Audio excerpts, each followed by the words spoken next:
We're streaming. Thank you everyone online for your patience in us taking care of some housekeeping at the venue. Welcome to the 2025 OpenZFS User and Developer Summit here in Portland, Oregon. Anyone? Thank you. Thank you. Welcome back to Portland. I appreciate you all making your way out. I hope you've had uneventful travel. This is still a summit, not a conference. Conferences are famous for very high ticket prices. Looking at you, OzCon here in town, that found that unsustainable. This is not a place for $30 cheap sandwiches, overpriced sandwiches that are cheaply made. This is not a place for $10,000 coffee breaks. This is not a place for booth staff wondering how their kid is doing in that game back home. And this is not a strategy for really expensive AV. Patrick and I have been investing in packages that travel around the world, and we'll touch on that a little later. And this is definitely not a one-to-many monologue. For those who are super hung up on the schedule, I'm sorry, it might change on the fly as the conversation goes a new direction. If someone starts a stream of thought that is like invaluable, we're going to prioritize that. Thank you. Or as Rob Norris put it, oh, a conference, but just the good parts. And I'm like, that is lovely. Thank you, Rob. So the logo. The logo is the Portland Aerial Tram. It travels over the I-5 highway, that same I-5 up and down the coast, from Tijuana to Canada. And I've done my best to capture that unique shape of it. There are two of them going between two facilities of OHSU, the Oregon Health Sciences University campuses.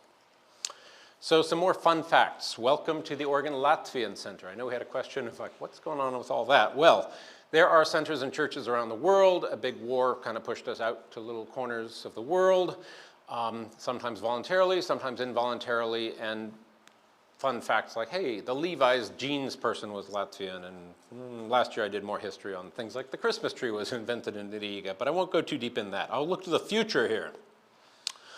So,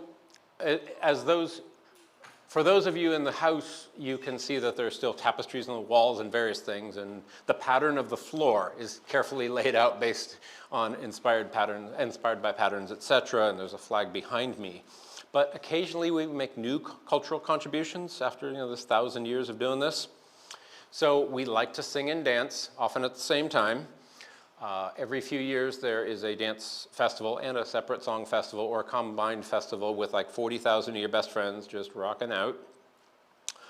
That is the upgraded concert hall in Meža Parks, and my wife and oldest daughter are hiding in there. But we also have more modern, less traditional music. This is Shipsea, S-H-I-P-S-E-A. I confess I hadn't heard of them. They're described as Latvia's Taylor Swift, and they performed right here last Friday. They can fill that stadium. So it was an honor to have them. They were an absolute delight. They included my kids. They included they needed a bass guitar, and he was just fine with that. They were awesome. And they just kind of casually just hung out, and it was a fantastic event. We occasionally have global media things. Flow Movie is out of Latvian director Gints Zilbalodis. He had no budget. He didn't have a rendering budget, though I'm talking to a colleague at ARM about that. He went with the draft preview mode for the animals and embraced the look rather than the Disney perfect fur that does the thing. He was like, wait, hold on, let's step back. Let's just make these gorgeous backgrounds. And it's a truly unique movie. And we thought, oh, that's great, until they, oh, wow, got a Golden Globe, won an Oscar, and it's made with Blender. You'll find various articles out there that the open source Blender package can't be used for, a full-length film, film, blah, blah, blah, blah, blah. Nope.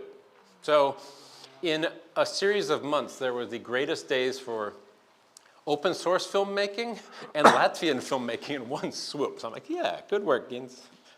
So we, of course, sang to him. We had a showing in the below freezing weather at the historic Hollywood Theater in Northeast Portland. And so he's there, I'm next to him. We brought our flags, my kids are freezing. So, you know, that's how we are. That's how we roll. So if you're in any town, find the Latvian, they'll probably feed you. We also had Eriks Eschenwalds, one of the top modern composers. One of his pieces was, I think, inspired by like I'll look it up, but either temperature graph or an oscilloscope, and he worked with the pattern and worked around that. Very cool. And there are heirloom tomatoes that were brought long ago, and someone in Portland has been growing them year after year and brought like 100 of them to the event, and we posed with the tomatoes because that's how we roll. So those folks do their music thing. Y'all play keyboard on the internet. I love that as a Fediverse name for somebody. And you're all stars, all of you. You can all contribute. Don't be shy, don't be quiet, because wow, the people in this room and in this community and online are fantastic. Thank you, sponsors. Thank you, Diamond sponsor Delphix. You've been loyal for years and years, and we're so glad to have you. And 3 registrations. Round of applause for Delphix.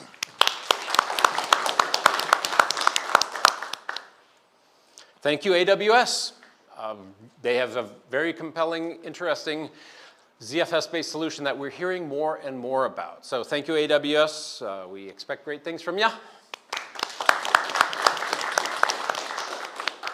Thank you, our gold sponsors, Digital Glue, OS Nexus, TrueNAS, 2 of whom are in the room. Thank you, folks. You rock.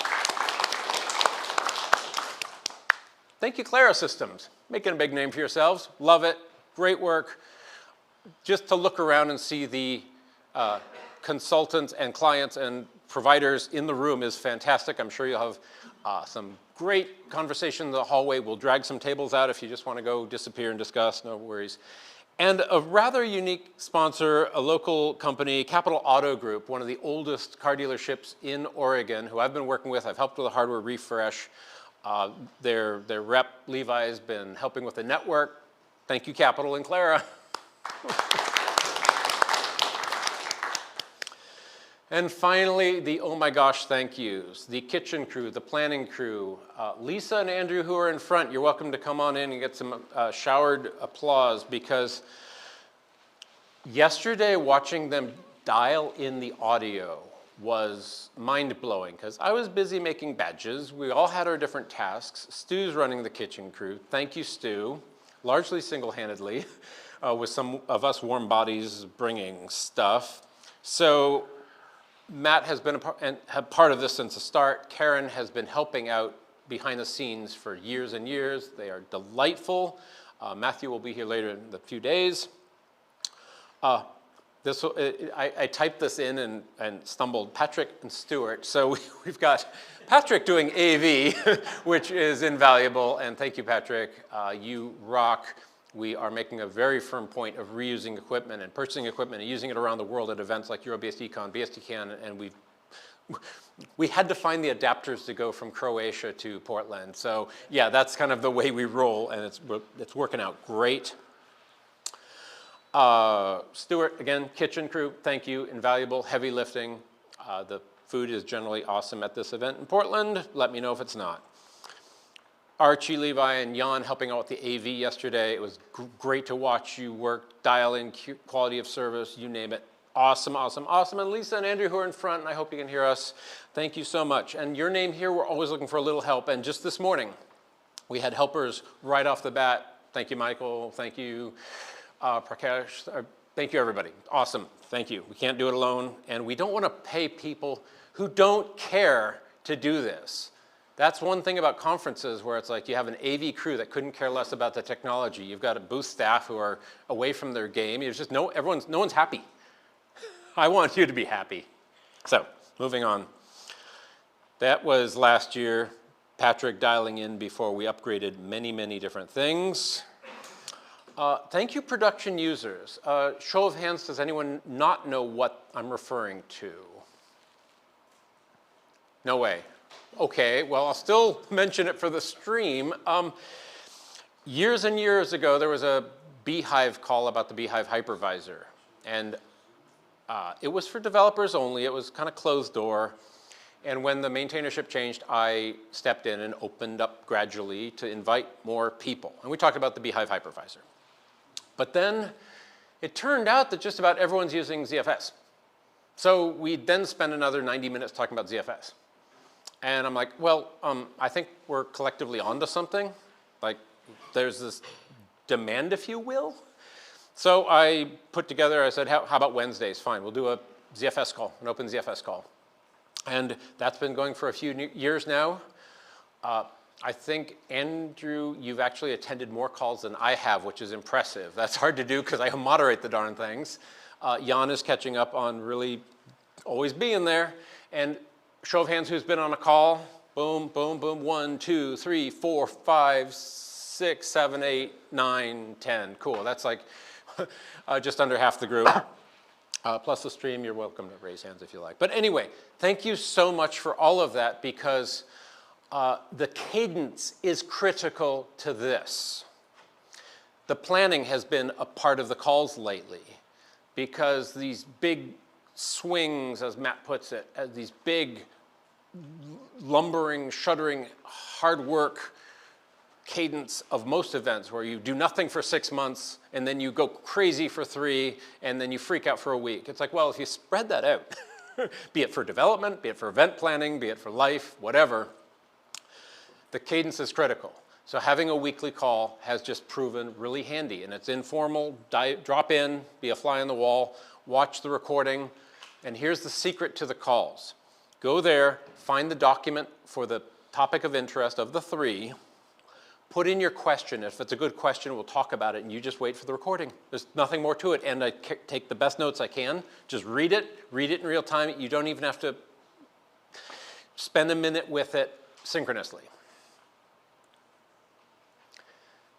Thank you, engage, and enjoy. We first have Garrett talking about JBods. Welcome.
Let me see what I can do.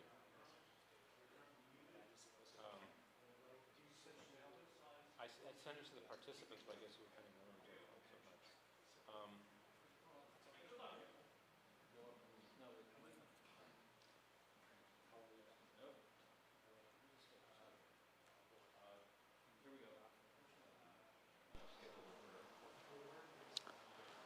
Well, good morning, everyone, or good afternoon if you're back home where I live. I'm here to talk about JBods. I will caution, this is a presentation that was written for a few different audiences. This is one of them, but I also gave a version of this at work. And so there's going to be some stuff that's obvious to you that's not obvious to them, and vice versa. So what about JBods? Why is this interesting? So, obviously we know the term JBod was invented to contrast with the then prevalent idea of just a self-contained intelligent disk enclosure with its own RAID and has a huge storage, like a whole terabyte. I mean, wow, what would you ever do with that much storage? Inside a single device that's presented to the host, or a single target on your SAN or something like that. Now, obviously here in ZFS land, or in pretty much like any modern file system, we know that we don't want that. We need to have the details of the actual drives exposed so that we can be smart about recovery and smart about how we store things and where we store things. And, excuse me for just 1 second, I need to get this monitor tilted a little bit more towards me. There we go. We want to kind of know like what's going on at the field replaceable unit level. So instead, we want these dumb enclosures. But how dumb are they really? This is where it gets kind of interesting, where it gets kind of frustrating for me over the past year dealing with vendors. So who am I? I was a FreeBSD developer from 1994 until sometime in the 2010s when I finally realized that I couldn't keep up anymore. I was a member of the first FreeBSD core team. I was supposedly a networking expert. Networking is actually my official job. It is not storage. It is not file systems.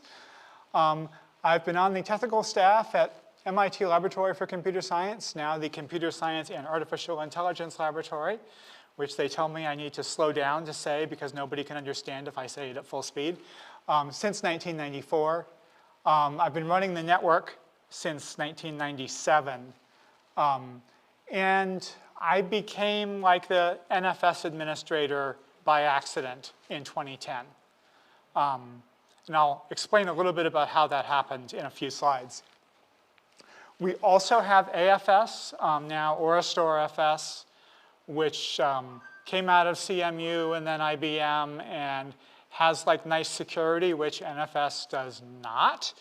And unfortunately, we have a lot of users who have problems with that security because they have like big compute jobs that run in clusters and can't pass their authentication tokens around and stuff like that. So they wanted NFS.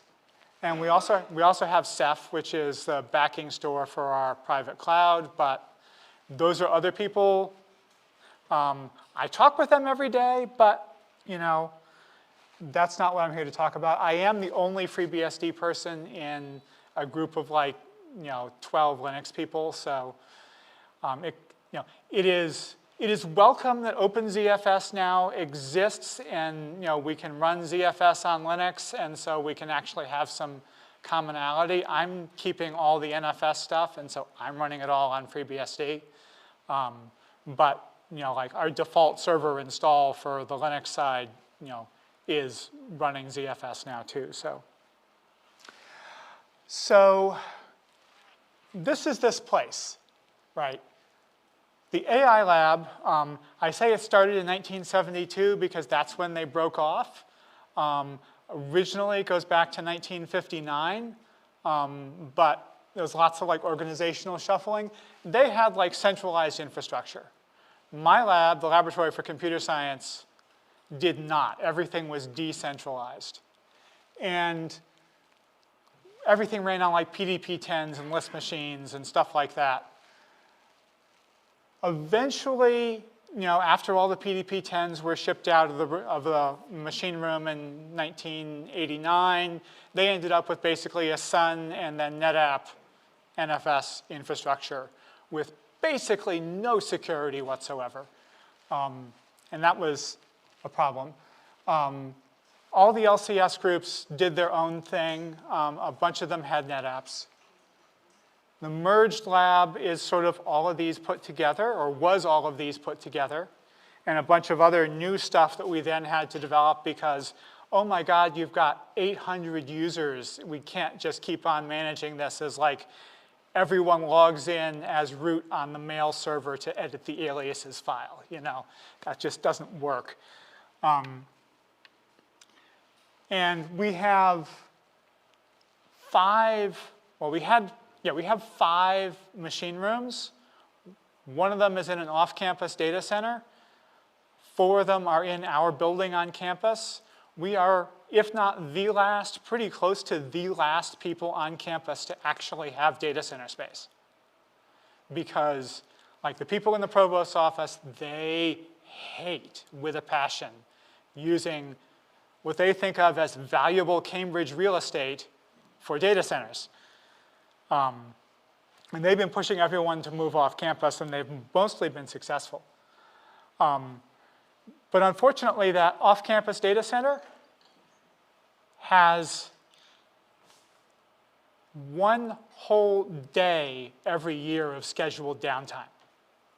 Like literally, they power it off and do PM on the electrical system for one day a year. And so there's still stuff that like needs 24 by 365 uptime, and we need to have that like in an actual data center, or I guess we can rent it from Amazon for 3 times the cost.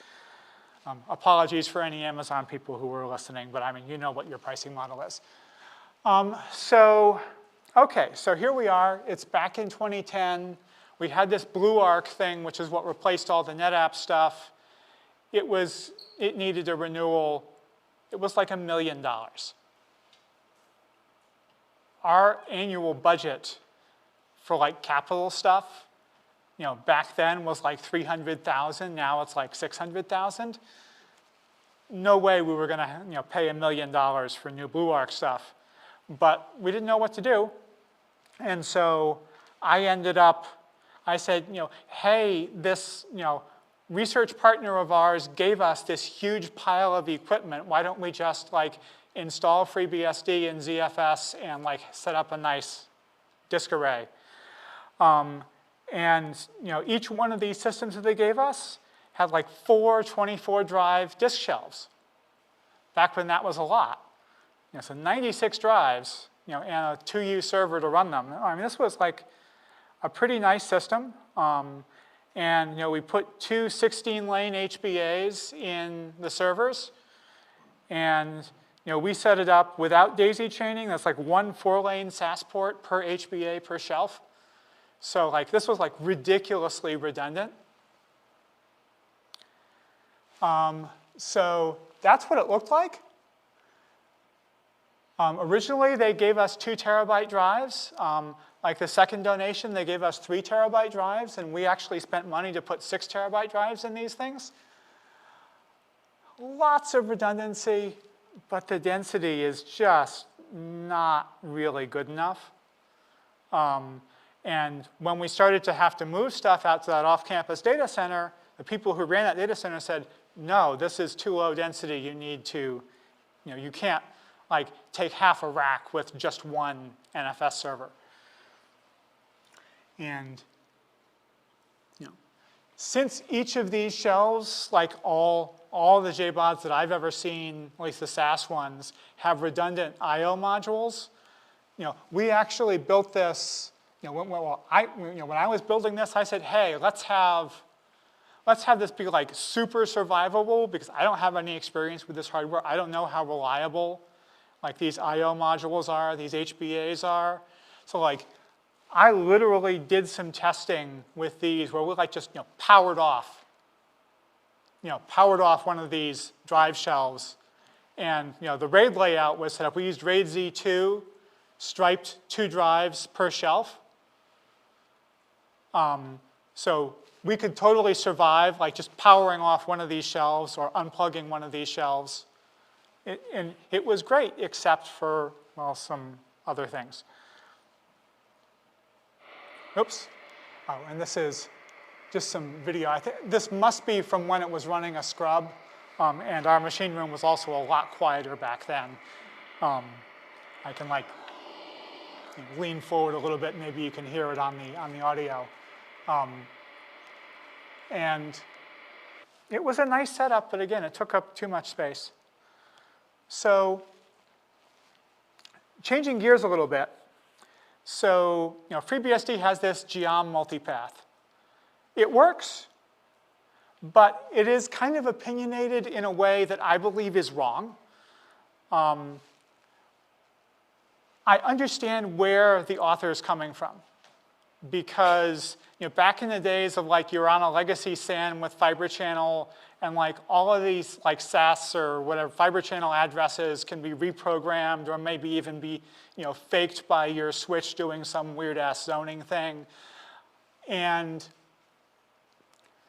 So geom multipath only looks at explicitly written labels on the device. It doesn't know anything about the actual topology, which is mostly being hidden by CAM and your HBA and all the SAS stuff. And every time it sees an error, it just says, oh, OK, let's try another path. Whether that error was actually related to the path going away or if it was just like a hard error on the disk. So this actually ended up causing us kind of problems.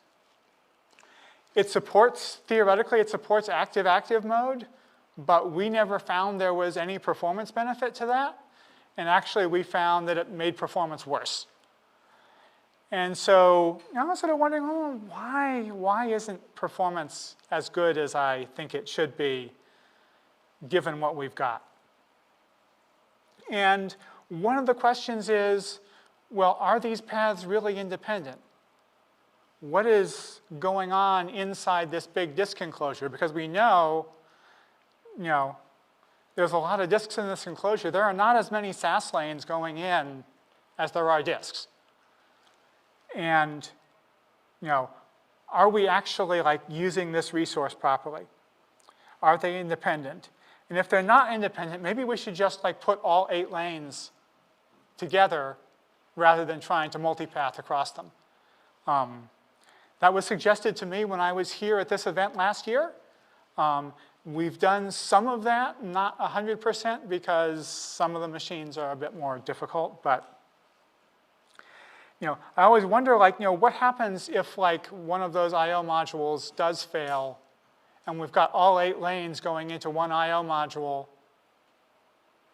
Do we just lose the entire array? But it's probably better that way. So yeah, so as I mentioned, the administrators of the off-campus DC said you need to get more density. They said, why don't you buy 60 drive shelves instead of these 24 drive shelves? So we did. Obviously, 60 drives that fits in 4U is a lot better use of space than 96 drives that fits in 24U.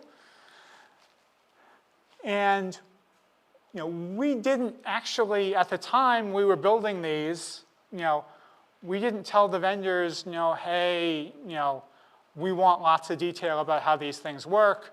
We just said, this is our spec. This is what the environmental requirements of the facility are.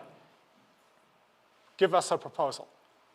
And we just bought whatever, usually whatever was cheapest. We bought a lot of stuff from IX Systems over the years. Haven't successfully bought anything from the company that they sold that business to yet, but they're still on our list.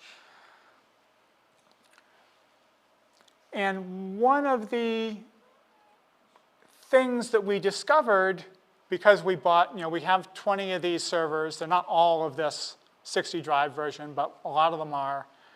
We have a lot of these enclosures now. We didn't all buy them at the same time. You are in a twisty little maze of JBODs, all different.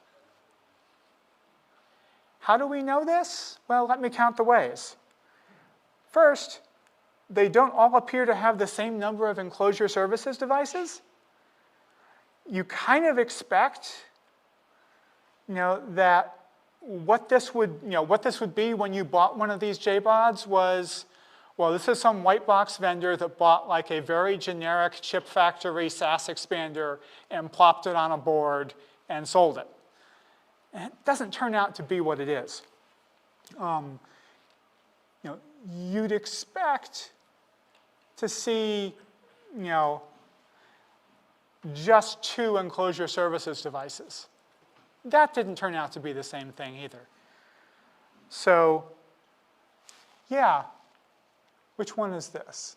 This one's only a few years old. You can see I'm just going to run through a bunch of different ones. You're always going to see this AHCI one, which is on the motherboard and doesn't do anything. And so this is one that we bought maybe in 2020-ish. And it's well, OK, well, we've got 2 enclosure services devices, and they're different. So this is not multipathing. This is there's actually 2 separate enclosure services devices here. And okay, well here's one. This one we know we are multipathing because we get the same enclosure services device and it shows up twice. And there's some other stuff too. I think one of them is on like the front of the server and one of them, and it's the same, yeah. Oh, here's another one. This is one that actually has 2 of those 60 drive enclosures attached, but one of them was only single attached and one of them was double attached. I fixed that by making them both be single attached. I don't know why this has 3 of the SGPIOs, but again, it doesn't matter. A different vendor, this is double attached. Oh no, I take that back. This is 2 enclosures that are single attached. Another different, well, this is another one of these LSI ones. I forget which, we have no idea which vendor this is because it's just a generic white box JBOD. You know, it might well be a Supermicro. Oh, well, but that's not the JBOD. That is the server backplane. Now that might actually be a Supermicro. Supermicro considers the details of the design of their JBODs a trade secret, and they will not tell it to anyone, not even their resellers. I've actually had my reseller tell me, yeah, we can sell you a Supermicro, but they won't tell us what's inside because they think it's so secret. Then there's this. I do not know what the hell is going on here. You can see this is double attached, except for one of them. This one labeled Edge C. Why isn't that double attached when everything else in the enclosure is? I don't know how they did that. Turns out I have another one of that same model, and that one is double attached. Really, for sure. From an AIC standpoint, I can tell you it's in their BIOS. They mess with that constantly. Another one of those. Another one of those. This HGST, by the way, this is a Western Digital Ultrastar Data 60. This is the only JBOD that I have found where you can go and get a real, honest-to-God block diagram of how this thing is built that is in the public documentation from Western Digital. Everything else, I have basically had to pull teeth from vendors, from resellers to say, hey, I'm not going to buy this if you can't tell me how this thing is built. And that's meant that a lot of things that maybe I would have preferred to buy, I didn't buy, and I ended up buying these Western Digital ones instead. So this is an older Western Digital. This is I want to say 8 years old. It's before it's like after they bought HGST, but before they redesigned the box. So what have we learned here? Well, we've learned that they're all different, but we haven't learned much about how they're actually built inside, except for that weird AIC one. But we'll get into that a little bit. What else can we do to figure out, what's going on with this stuff? Well, we could do this. This is kind of fun. This is the weird one with the Edge C thing, the AIC one. Which I think I've actually seen a NDA diagram for now, but it's still weird. And what did they do? So we have disk 6, 7, 8, 9, 10, then 21, 22 through 25, then 36 through something, I forget. I mean, it's too big to fit on here. What is up with this and why? I mean, thankfully SES util means I don't actually have to know which drive is on which enclosure services controller because it can figure that out for me. But that means there's a lot I don't know about what's inside of this box. Can we look at the manual? Well, no, because mostly the manual tells you this is how to screw it into the cabinet. Mostly the manual doesn't tell you how is this thing put together or where the bottlenecks are, which is really what I care about. Maybe, maybe we can look at, something else. Well, Seagate, will tell you if you hassle the reseller. Other OEMs, it's been kind of hard. Western Digital, as I said, you get this. Supermicro, don't bother. Unless maybe you have an NDA with Supermicro, maybe you can get them to tell you. I found it was pretty hard to even get the resellers to understand what I was asking for, because the resellers, they just want to sell you a box. And if you ask them for what's the diagram, they will give you a cabling diagram for how you connect your server to the box. I had one reseller who volunteered to open up the box and take pictures of it, and it's I'm sorry, I can't tell where the SAS lanes go from a picture of the inside of your box. I need an actual diagram that your engineers are telling me how it's built. So as I mentioned, Western Digital is cool because they actually have a user manual that tells you how these things are built. And each of these I/O modules in their box has 3 expanders. It turns out, by the way, this expander part that they're using is obsolete. You can find it in the DigiKey catalog, but DigiKey won't sell it to you anymore because it's obsolete. It's been replaced by a newer part that does 24 gig or whatever the next generation of SAS is that nobody knows quite why you want, but anyway. Here's a little close-up of that, and you can see, this is pretty fun. So, we have 24 lanes going into each I/O module, and there's a 48-port expander. It connects that thing labeled Armada is the actual enclosure services. And then you get 10 lanes into the back-end expanders, and what the hell? One of them has 51 lanes coming out, and the other has 9. Who designed this? Now, I actually know now the reason for this. So this is a 60-drive enclosure. They also sell a 102-drive enclosure, and guess what? Both of the back-end expanders have 51 lanes coming out. But even this diagram, as useful as it is, it doesn't tell you which drives are on the undersubscribed expander and which are on the oversubscribed expander. You just have to sort of figure that out by yourself.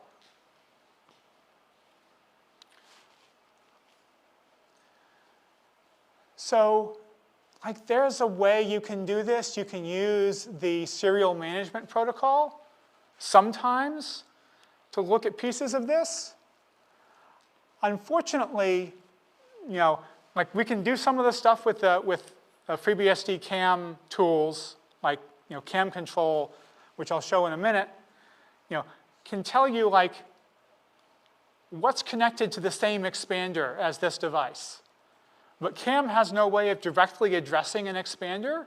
So if you have multiple levels of expanders inside the device, you can only see the ones that actually have targets attached to them. You can't actually directly talk to one that's just an expander. And that's kind of annoying, but that's what we've got. And in fact, here it is. This is, I forget, okay, I don't remember which type this is. It's one of these Western Digital ones. And you look at it and it says, okay, well, on the same expander as DA0, we have DA2, DA11 through 15. What happened to 1 and 9 through 10? Now, suspiciously, that's exactly 9 drives. So you kind of know, okay, this is the oversubscribed one because it doesn't have 9 drives on it. But, I mean, we can do, SES util show because, maybe, I don't know, maybe they were just enumerated in a weird order or something. No. They were enumerated in slot number order. Western Digital has this annoying thing where they change the slot label to include the serial number of the drive because for some reason they think you can't see the serial number of the drive any other way. But Yeah, I had to like buy one of these. Well, we already bought one of these, but I had to like already own one of these and do this to figure out the weird ass way they wired everything together. This one is worse. This is a fairly old one. I forget when this machine was built, or when this JBOD was built, because it wasn't built at the same time as the machine. It was added later. Clearly, whichever vendor bought a LSI/Avago/Broadcom 48 drive expander, cut it down to 30, and just stuck 2 of them in one chassis. And they didn't bother to renumber the slots.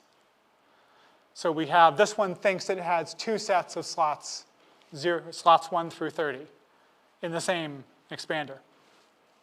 Obviously, you can tell there's different drives. It's not like we're not seeing multiple views of the same thing from multipathing. At least they bothered to label one of the expanders front and one of them rear. Some vendors don't do that. Yeah, well, so it turns out that I have others of this same design where they actually put the correct labels on the slots. And you can also talk to the drive. This is with SmartCuddle. SmartCuddle will tell you, like, what am I attached to? And this is kind of useful because it can tell you, so this attached SAS address, this is the expander that it's attached to. And then its own address, you can see the drive has 2 addresses because it's a SAS drive, and it's attached to 2 different expanders. And we can see that even though that other expander is completely not plugged in at all. Then there's this other thing. So going back to the Western Digital one again, because it's interesting and because we have the documentation.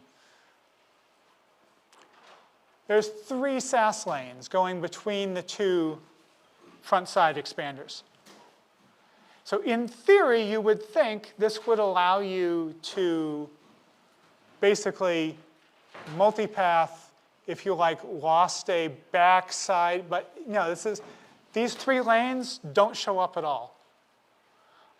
You can tell that they're there, but nothing will actually act like they're real. And I have no idea what function they actually serve, because the only way to talk to the other I/O module is to plug a SAS initiator into it. And actually, this turns out to be a little bit of a relief because I was worried that maybe with gmultipath, if something happened, it might try to squeeze all 8 lanes across that 3-lane interconnect. And so thankfully, it's not doing that. It turns out that like MPR util, which is the utility for the host bus adapter, will show, oh, well, here's this expander, and it's got these 3 ports. All the other ports are accounted for. Let's just say question mark, question mark, question mark, no device. And that's the cross connect. We can see the same thing on the other I/O module. So in closing, this hardware is a lot less straightforward than you might think if you were just like trying to buy a 60 drive or nowadays like a 104 drive JBOD.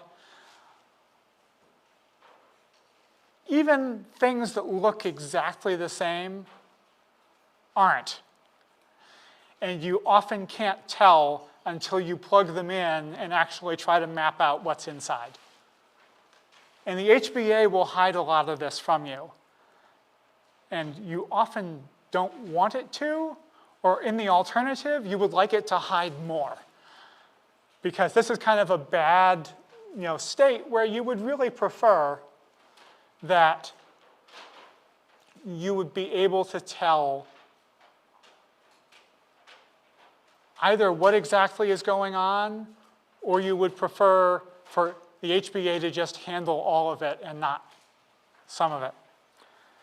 So with that, I will take any questions you may have. Garrett, I know on the Western Check your mic. Yeah, 1.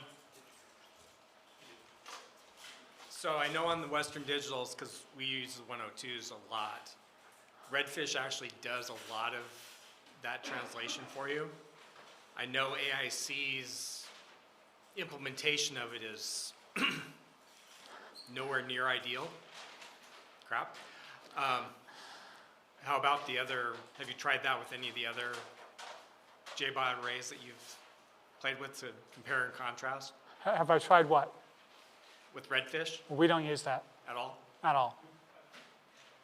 Okay. Okay, are there any other questions out there in the audience? Have you had any adventures with firmware on the JBods? The only adventures we've had with firmware on the JBods are that this particular Western Digital Data 60 will only accept Western Digital drives. Apparently, like if you beg, you can get an unlocked firmware, but like the normal ones that you buy that like they give you a really good discount on, sometimes if you like ask at the right time of quarter, the normal ones, it's like they'll only accept Western Digital drives, or you can put like 3 different vendors' SAS flash drives in. Yeah, not originally. That was when we had to fight for it because it's like, we'd like to put a slog in the ZFS pool, and Western Digital didn't make SSDs at the time. It was before they acquired SanDisk, and it's like, Yeah. can you do that? And they eventually Yeah. gave us a semi-unlocked firmware that would allow some certain SAS SSDs. Yeah, and we, and after talking with some of our resellers, we basically came to the conclusion that that basically if we were going for a mixed enclosure like that we would be in a world of sad because basically all of the SSD manufacturers, except for like one, were getting out of the SAS business. And we didn't want to be stuck with, okay, well, we urgently need to replace this flash device, and there's only one vendor who's going to charge us an arm and a leg for it. And so actually with our most recent hybrid server, which is one of the ones that's sitting in the data center waiting for me to set it up, we just went with a big NVMe box for the server, and then, I think we still got the same 60 drive enclosure for the spinners.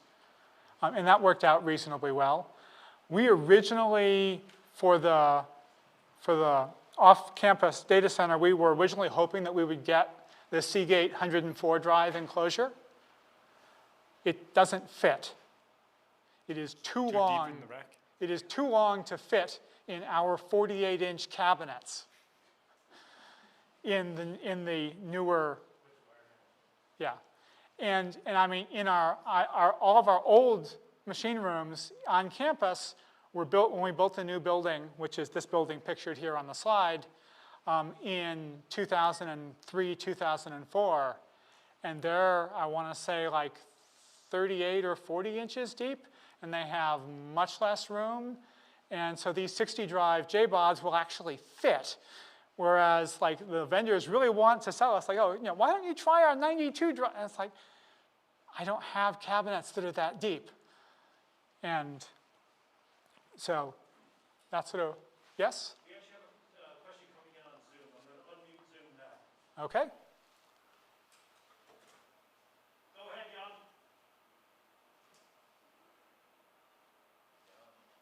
Go ahead and ask the question. So, question Jan, go from the ahead. internet, if possible. The device where the -C is not exposed, could it be that it has the same problem I encountered with a Supermicro JBoD where just an internal daisy chain connection is not fully plugged in or something like that?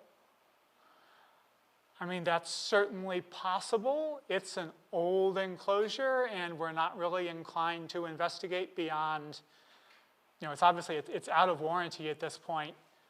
And, we are moving away from the multipath stuff towards just, putting 8 lanes into a single I/O module,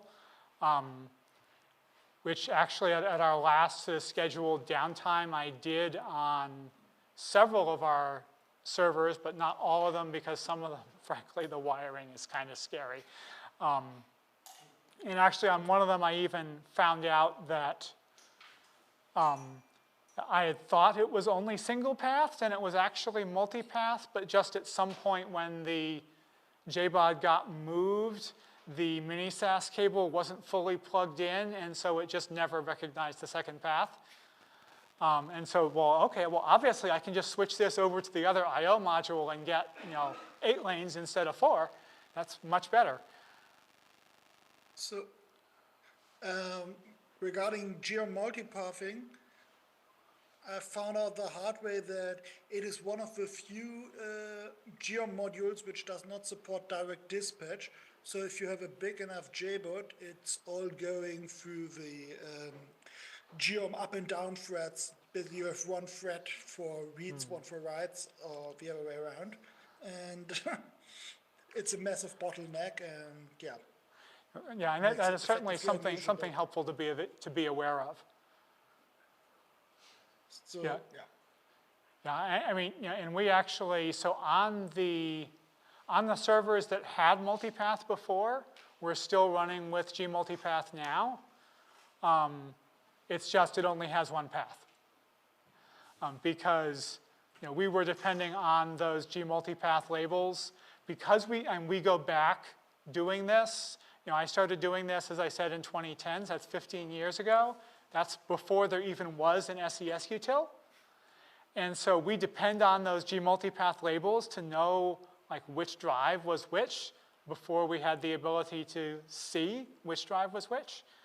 And I think we've gotten rid of all the enclosures where this was a problem. We used to have a problem with some of the enclosures just wouldn't talk SES.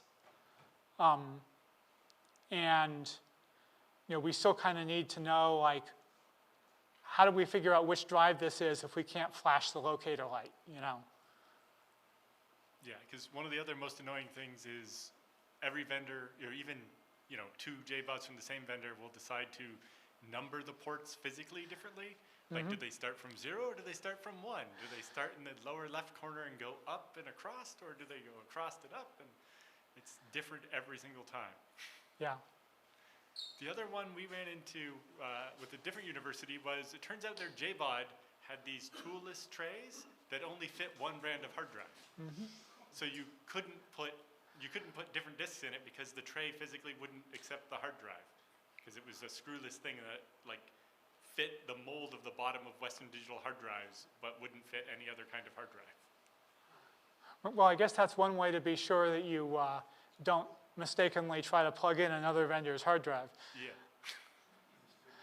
Yeah. Yeah, I mean, actually, so when we were chasing down the whole, with this Western Digital array, the whole thing with being able to put SSDs in it, it took me probably a month of back and forth with the reseller to convince them that A, you could buy one of these arrays without all the drives, and B, you could put a 2.5-inch drive in them that Western Digital would sell you a sled that would fit, even though they didn't sell any of the drives that would fit. It was quite an experience, and I spent a lot of my summer doing this back and forth, both trying to price out this new server and also trying to figure out, now that I know that they're all different, what the hell is in the one they're trying to sell me? Because our preferred reseller for most stuff is actually their parent company bought the enterprise, the enterprise sales of Seagate. So they really want to sell Seagate stuff, and they still have trouble getting the details from Seagate. Anyone else? Jan has a question. Okay, Jan, go again. So, Alan, you may remember that you helped me with the geo-multipath and it not supporting direct dispatch for the 3-day YOLO setup I needed it for. I just hacked it into the module registration so that it claimed to support direct dispatch in both directions, which tripled the system throughput, allowing me to max out 4 times 10 gig. But yeah, it worked for 3 days, but it would always hang on shutdown. The pool wasn't corrupted, so there was no errors, but yeah, GM multipath in its current form is just not usable with a high core count. Thanks. Anyone else? Oh, okay. I just saw a hand up back there. Turning around. Yeah, I think there's another comment. I guess it's not really a question, but That's in fine. our experience, That's what we're here for. yeah. Maybe this was a long time ago. It doesn't happen anymore. But for super micro JBuds, we used to try to figure out which slot had the lowest latency and put a slog in there. And depending, I'm guessing, on who assembled it, it would always be different, even on the same model and yeah, same version of the JBud. How different, like what was the min and max on the latency? Like how big of a difference did that make? I don't remember, it was a while ago. But a difference. Yeah, so, Yeah, so it was noticeable, yes, definitely. yeah, so like one of these ones, I think, let me go back here and see which one. Yeah, so on these ones, and I don't, again, I have no idea which, OEM built this. So the one labeled rear is the one that's actually connected to the host. The one labeled front, all of that runs through the rear expander. So you've got 30 drives that are all slower than the other 30 drives in the enclosure.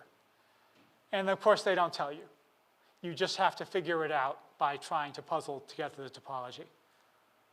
Do you see like temperature differences in the drives between the front and the rear? I expect that we would, but that's not data that I regularly collect. We collect it for SSDs, but not for our hard drives because, honestly, a graph with temperatures of, probably close to 600 hard drives is not really going to be all that informative. Even if they're on 20 different servers, it's like I do have like latency and throughput, for all of those hard drives. And I usually, unless there's like something really weird going on, I can't make head or tail of it. It's just too much data in one place. I'd like to have better monitoring tools. Right now, we are using Munin because we have always used Munin. And the big barrier to replacing it with something more modern is basically that we would have to reconstruct all of the stuff that we both custom did for Munin and also really actually depend on day to day. There isn't like a lot of canned out-of-the-box configuration the way Munin just comes with plugins that do the right thing. Like I had to write the disk latency plugin for FreeBSD for Munin. The Linux one, the Linux package, has it, but FreeBSD does not.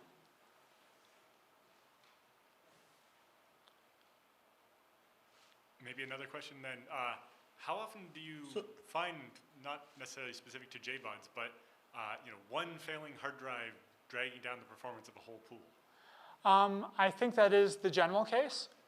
I have pretty much, and sort of the other thing, and one of the reasons why gmultipath is a problem is because it hides the failures. Mm-hmm. So typically, when there's an issue, the first I find out about it is the nightly periodic email with the kernel log messages showing me that, gmultipath is flipping back and forth between these two because this drive is giving a bunch of errors. And those are errors that ZFS never sees. And so it doesn't know that, this drive is going bad, I should spare it. Right. And we also, where the hell was that thought going? I may have to give up on that thought, and you can ask me again later if I remember. Okay, another question on Zoom. So one of the nastiest bugs I encountered was with Western Digital Red 2.5-inch drives, which died on me in a way that they basically took 500 milliseconds per IOP, and with 2 or 3 IOPs left per disk. And the pool was never seeing checksum errors or total read failures, so the drive remained online and totally screwed the pool write latency to the degree that Nextcloud running on top of it would have PHP execution timeouts when it tried to rewrite and upload received into lots of chunks into a single file. So yeah, So, it can happen. It's really annoying. so I talked about this at the last summit. This is actually the hardware that this happened on. These servers were delivered with the Toshiba MK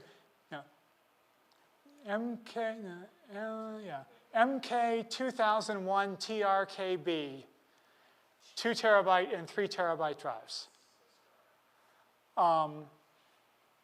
These drives had a firmware bug in them that misprogrammed the voltage controller on the drive when the drive came out of suspend, which fried the read heads. And the way you found out about this was not that it was errors, because these drives would go absolutely nuts retrying until they finally read that sector a second later. And so we just had, these are like, how can you be so slow? You're like 88 operations in parallel. And it's like, well, because all of the drives were from the same batch and they had the same bug and they had the same, like, basically, sleep-wake cycles, and they came back. And eventually we had like, we had like 88, we had to replace like 190 or 200 of these. The first ones I said, oh, maybe these drives are just going bad, and I replaced them with new drives that I actually paid for. Then I sort of caught wind of, like, there's a problem with these Toshiba drives, and actually RMA'd like the remaining, 160 of them to Toshiba to get replacement ones. And by that time, I was also getting to be the end of the line for this low density, 2 terabyte, and we started buying the 6 terabyte Seagates instead. But yeah, that's sort of my story of the drive will lie to you about whether it's failing or not. And oh, by the way, Smart said absolutely nothing. I have yet to see a drive, at least an enterprise hard drive, that thinks it failed in Smart before it or at any time before it actually really did fail. So my process with dealing with these big disk arrays is always, the first moment you notice that there's an error on this drive, spare it. Pull the drive out of the array immediately. Run a Smart, long self-test on it when it's out of the array. And then usually it will admit that it's dead. And Smart will probably still say, Smart health check, okay. Even though, like, down in the self-test log it said, oh, failed in segment 2384. Because, I mean, honestly, like, drive manufacturers kind of suck. I'm sorry.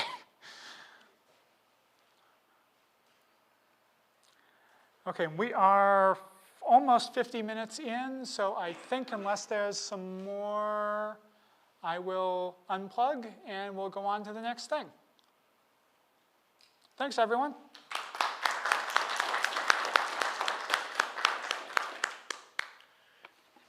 One quick announcement: if you have a beverage of choice and it uses a mug or glass, please hang on to your mug or glass as we work out a dishes workflow.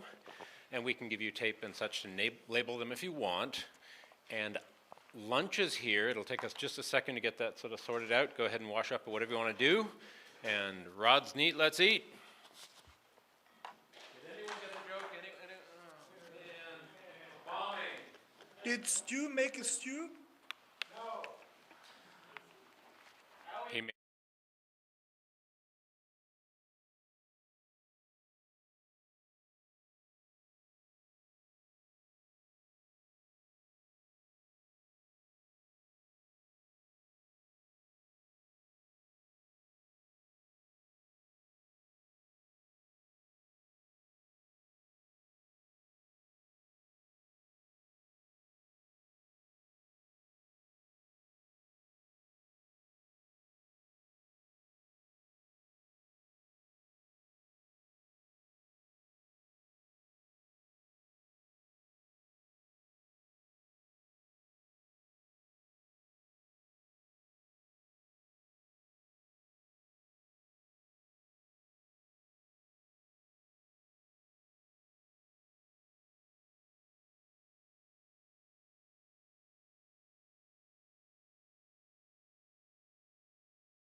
that gets me into this room for sure.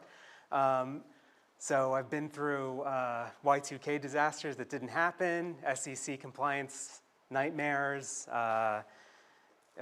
legal battles, all that good stuff that IT people get to do. And I want to share with you what I learned and how that influenced my awk-based replication script called Zelta.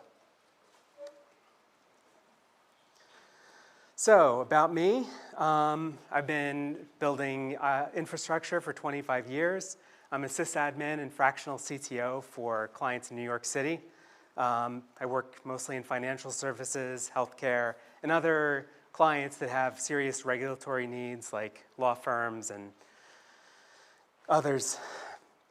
My mission is to create a perfect backup, and you know, I work in industries obviously where oops isn't in their vocabulary, and you know, and as I've been using ZFS since I guess about 2008 or 2009, I was immediately drawn to that as a tool, and you know, and started building my own backup system to make that work. So let's see.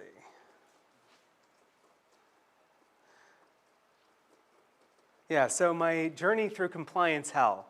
So I got my start on as a sysadmin on Wall Street in 1998.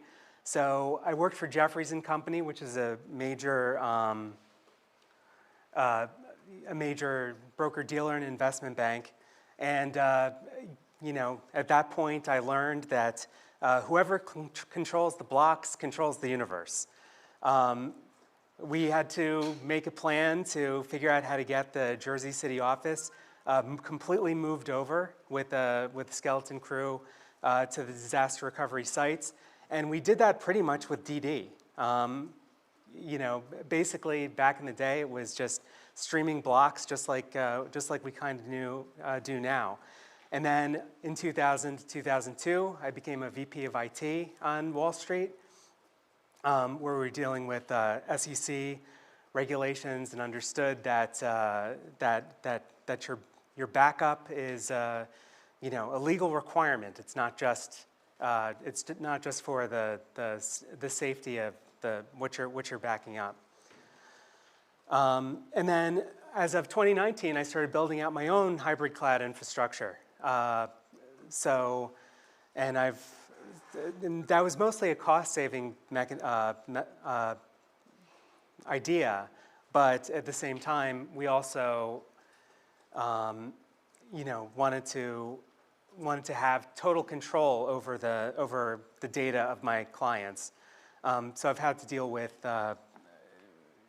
all sorts of regulatory concerns, working with suppliers from Google, to Twitter, to CZI, to the New York City government, all with different regulatory complaints and concerns. HIPAA, FINRA, NYCRR 500 is the recent one, PCI, DSS, DFARS, the works. So we had to deal with, you know, with making sure everybody's data and workflows matched all of this. And then looking to the future, we realize that compliance isn't just security theater. There's going to be a new army of, you know, Gen AI script kiddies that absolutely hate your IP blocks and never sleep. So we need to be really serious about this stuff.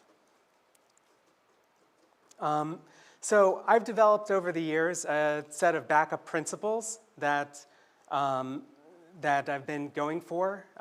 One is that I think the backup tool should be essentially hierarchy agnostic.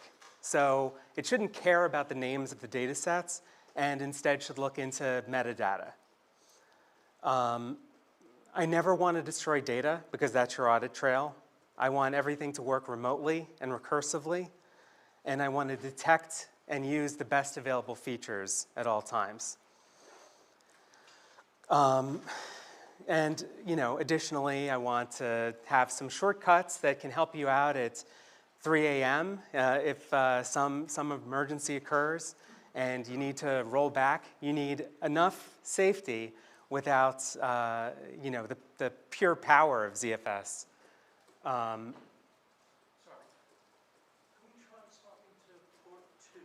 Oh, sure.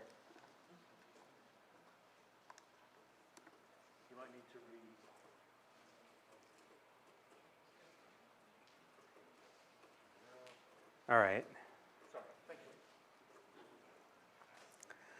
So another one of my principles is that I like Unix. I've been using it for a long time. I've been half Linux, you know, FreeBSD as of late, and other Unix operating systems. And we're working with an incredibly rich ecosystem. SSH is magical. I'm still learning new features of what it can do. There's already great tools for snapshot scheduling and communication between servers. So I intentionally don't want to reinvent any of those things. I mean, so, you know, use the tools that are best for the job. The tool that I made, Zelta, is essentially handling that particular problem, and it doesn't do snapshots and pruning, it doesn't do these other things, because those things are already perfected in Unix in general. So over the years, over the last 6 years or so, I've been managing ZFS more and more every day, and there are essentially 3 different approaches that I have to use all the time. And different tools seem to focus on those specific approaches. So, for example, raw ZFS power. I think that in small setups, and I'm speaking as a production user rather than a developer, I think that a lot of people will use those ZFS tools for maximum control or building their own scripts, as I have. Of course, that does give you just enough rope to hang yourself with, and there is, you know, some risk, but it's obviously necessary that if you want to do some serious business kind of recoveries, you do need to get inside the ZFS commands and do some spelunking. The next type of ZFS management is centralized with policies. So a centralized system like a GUI-based backup tool and so on, that gives you ease of use and standardized environments. And I think the risk there is you can end up with Scotties. You can end up with situations where everything's handled by a single pane of glass, which everybody supposedly wants, but it is a little more difficult to separate roles, which is critical for the regulations that I have to deal with. And then finally, there's a security-first method, a security team approach to these things. So Zelta's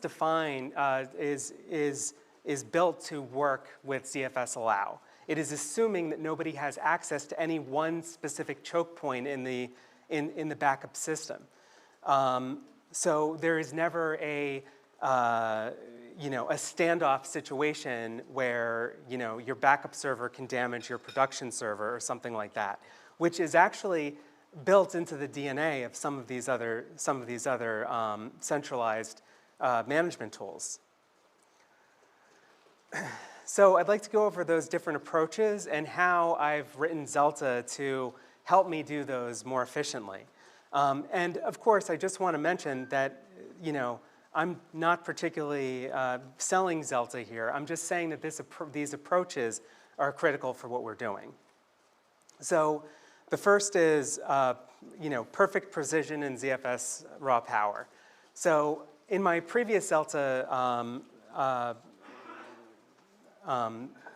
presentation last year, I went more into the technical details, but I'm going to talk more about philosophy this time.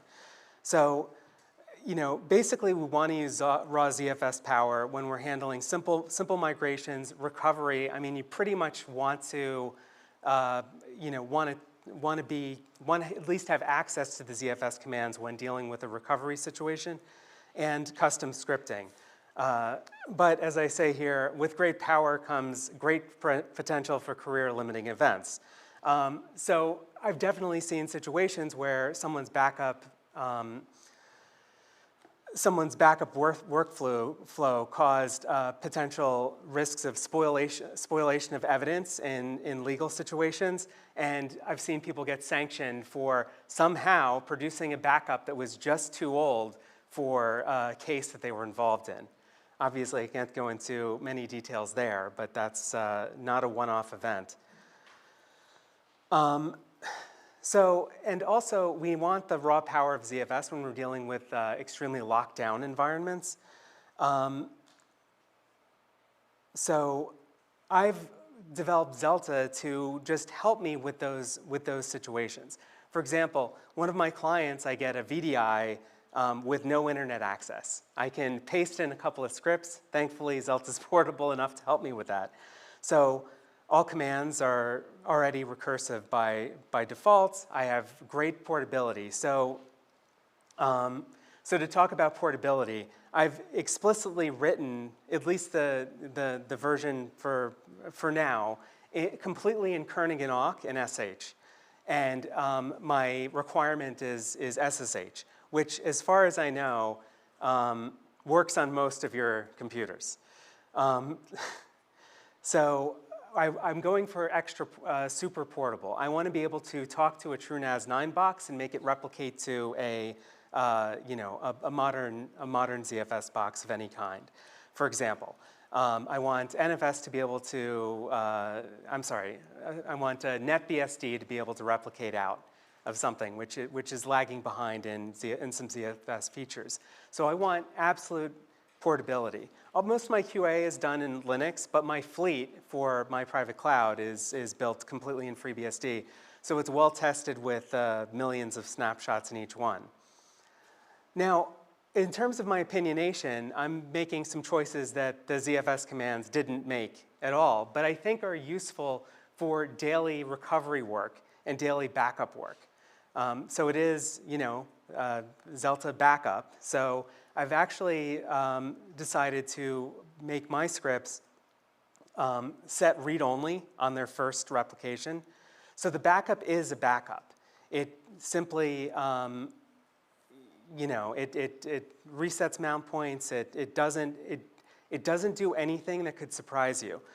In one of my previous demos, I showed that by doing the most natural thing in the world, which is taking your backup and doing a ZFS replication with the minimum number of commands required from a root-mounted FreeBSD box, or Linux box for that matter, will confuse the user in that it will automatically mount on top of your mounts, and you won't know which copy has your data on it. So that's a bit of a risk, and that's a fantastic feature, but not a backup feature.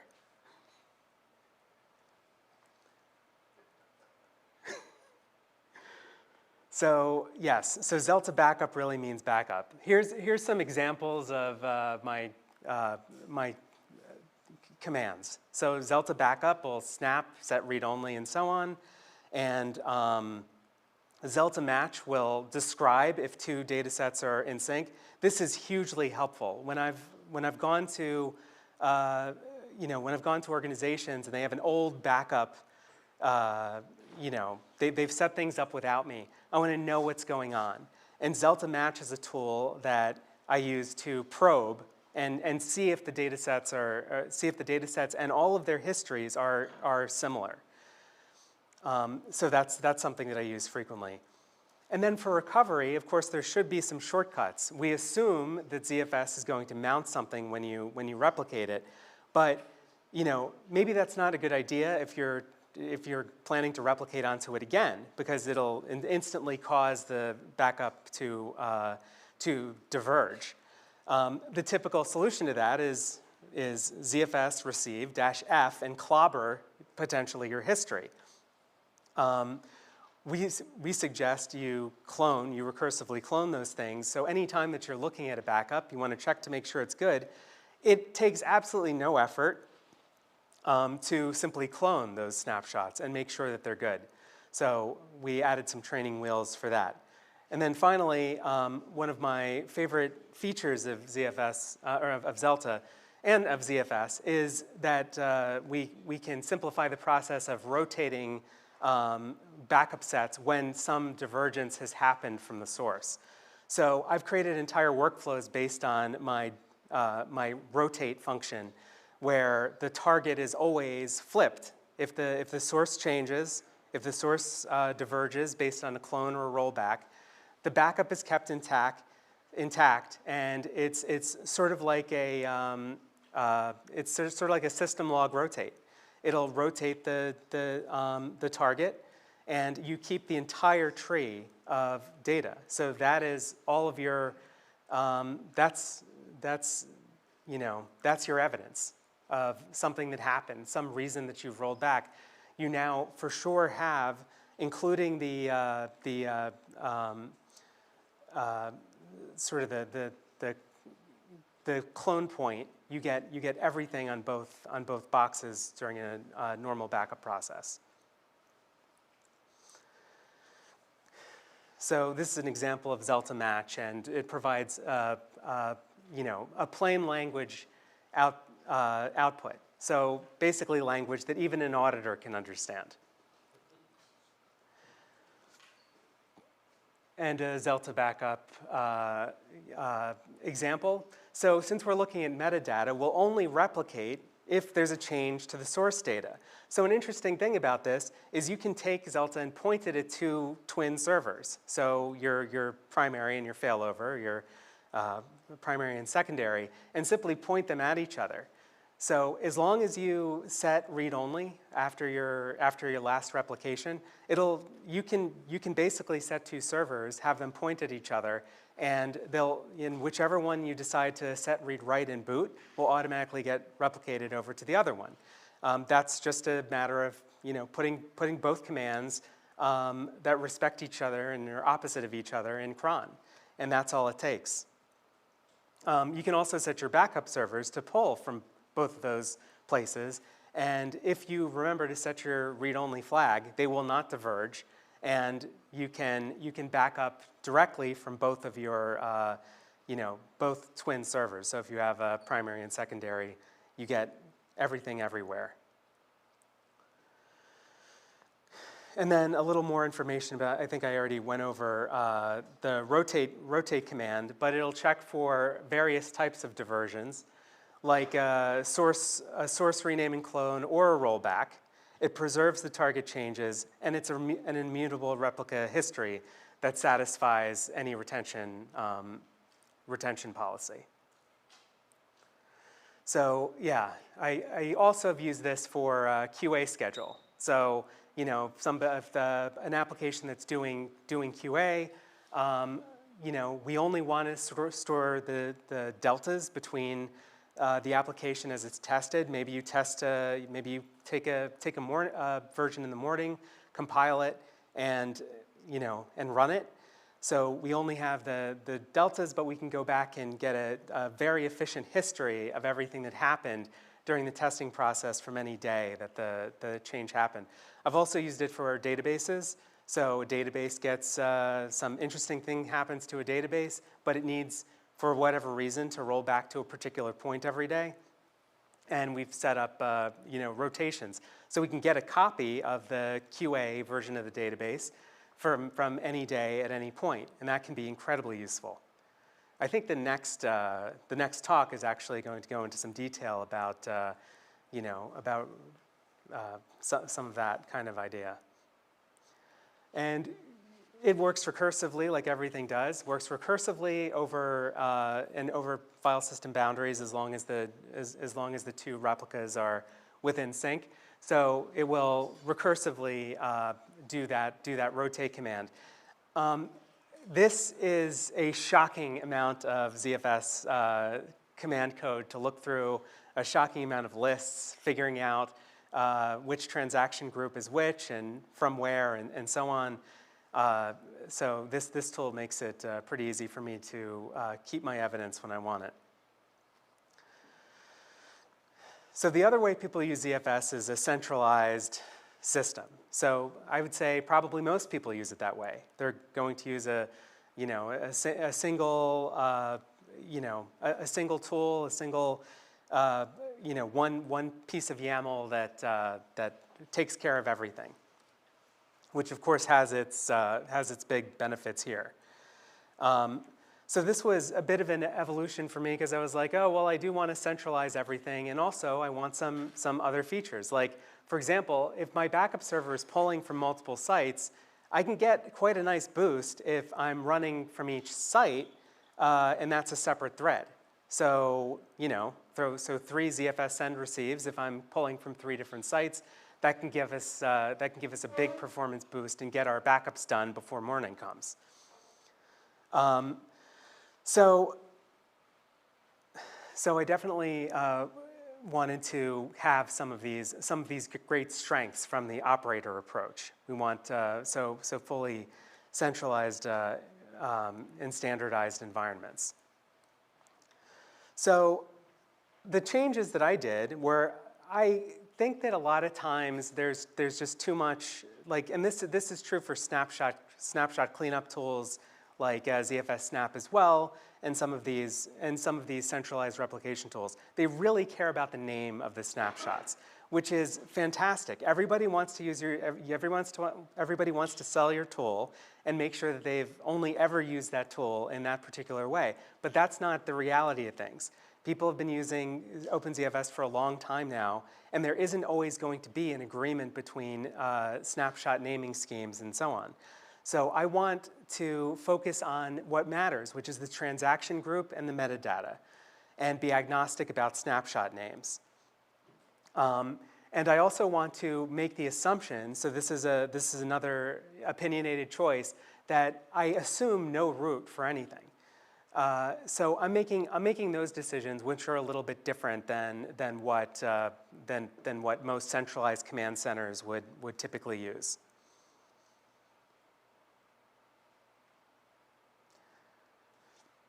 All right, so here's an example configuration file. So like ZFS, and I have more complicated examples elsewhere, but essentially auto retry and run an X number of threads to pull from X number of sites at the same time. So we have, obviously there's the host and the data set level. We also added a site level. So we run a thread for each site, with the assumption being that there could be some benefit from your backup server to pull from multiple sites at the same time. And of course, just like ZFS, all of the options are hierarchical. And then we can output into JSON, so you can feed that into your network monitor or your or other monitoring tools. This is really useful for me because we can watch and check these now and then or get alerts, because let's say a ZFS list is taking too long, that's a signal that it's time to prune. Or we want to watch and see what's going on with this client that's eating up more and more data over time.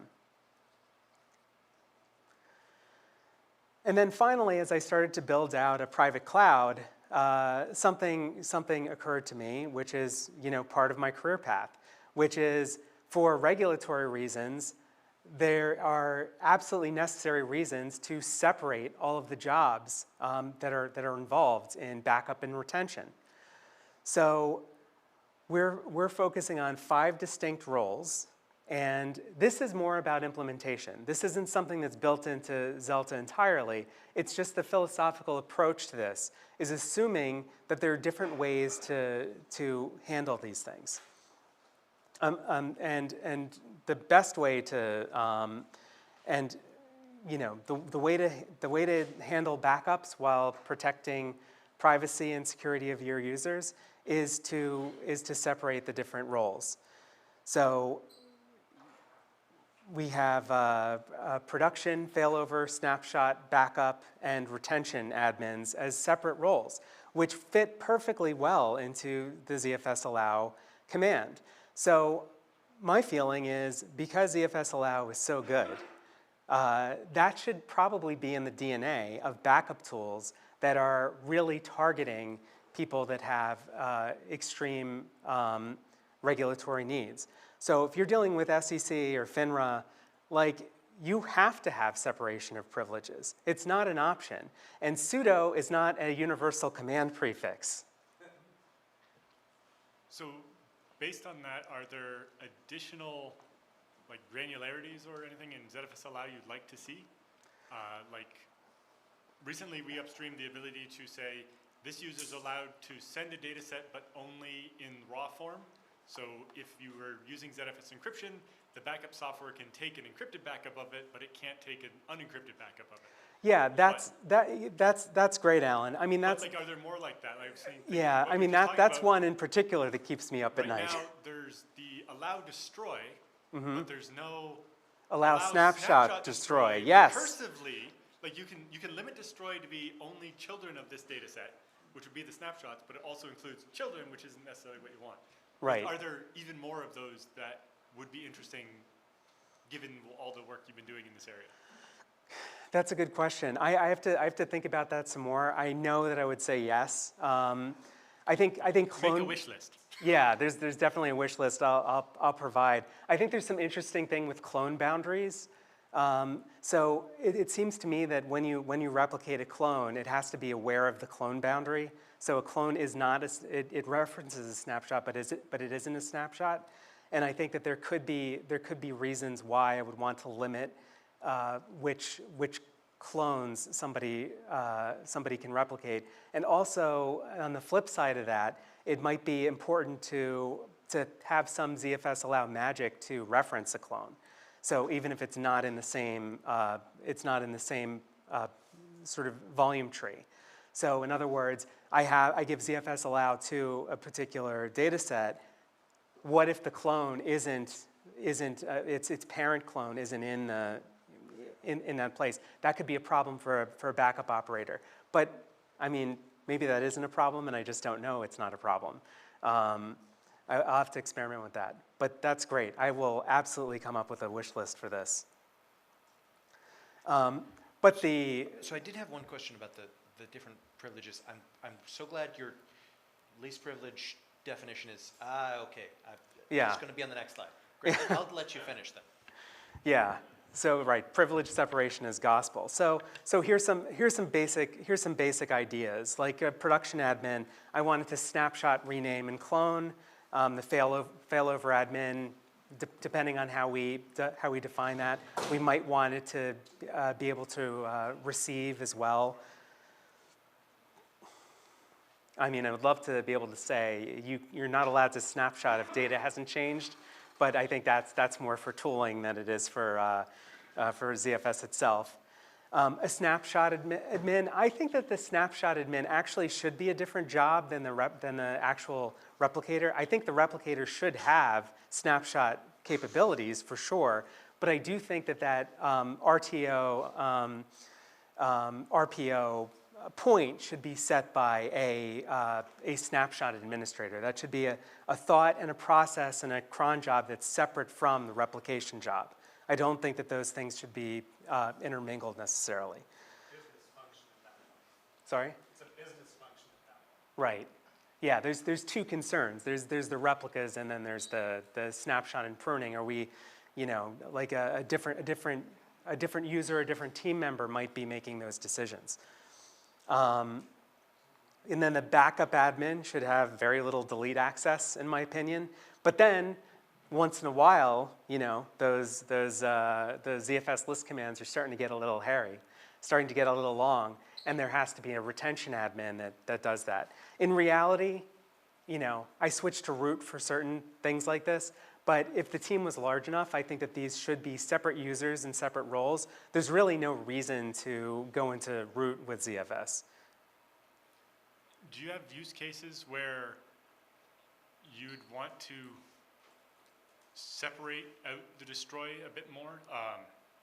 I'm thinking like, we don't want to necessarily take away the replication tool or the pruning tool's ability to delete snapshots in general, but say there was an incident or something and you've made a snapshot that is maybe litigation held or some other thing where now no level of automation should be able to delete this snapshot. Like you should have to do 2FA authentication to delete this snapshot. Right. Yeah, I think that's tricky because I think I mean, yes, the answer is yes for sure. I think that it could be tricky because ZFS is not remote aware. So it could like some of those decisions would have to do with the relationship between its replicas. For example, I would never want to be able to delete a snapshot until it's replicated and then possibly bookmarked. So have you looked at using ZFS hold? Yeah. So that every time you make a snapshot, it's held and you only release it once it's replicated? yeah, absolutely. Yeah. Would there be a use case for, removing a hold requiring, a human who's been authenticated beyond the normal just has root? Yeah, for sure. I mean, I think that would. I think that there is this sort of problem with the way somebody can attest for their SOC 2 or whatever. And are people really separating things down to that level? I mean, it would be nice if ZFS is the first the first file system where you can say, if you're not using us, you're probably lying about this because we actually have the capability to say that this is held.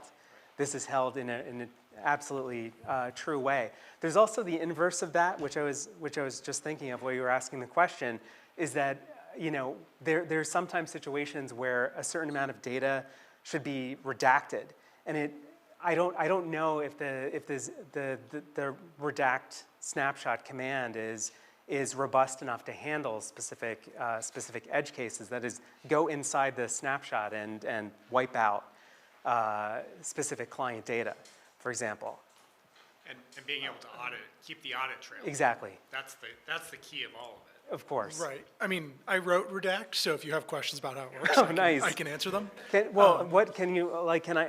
Yeah, I mean, so if there's go a diff, and can I point at a snapshot and say that diff doesn't exist, or something like that? Yeah. So the way that redact will work for the use case that it sounds like you're talking about, basically, is that you would want to create a clone of the snapshot that you're trying to redact, and then in the clone, like, delete the relevant stuff, like replace it with garbage, whatever you want to do. And then when you do a redact, it looks at the diff between the thing you're redacting and the clones that you specify. And then anything that's modified in the clones, in all of the clones, because it's like a union sum thing, Right. it will redact specifically like those blocks from any sends that you do. That's awesome. Yeah, so it'll do that like at a per block level in each object. That's great. Snapshot. I thought it was per snapshot level, and that's just a misunderstanding I had. It operates a snapshot at a time, but it uses the clones to see which blocks it should redact within the snapshots. Amazing, amazing. All right, so ZFS does more than I ever dreamed.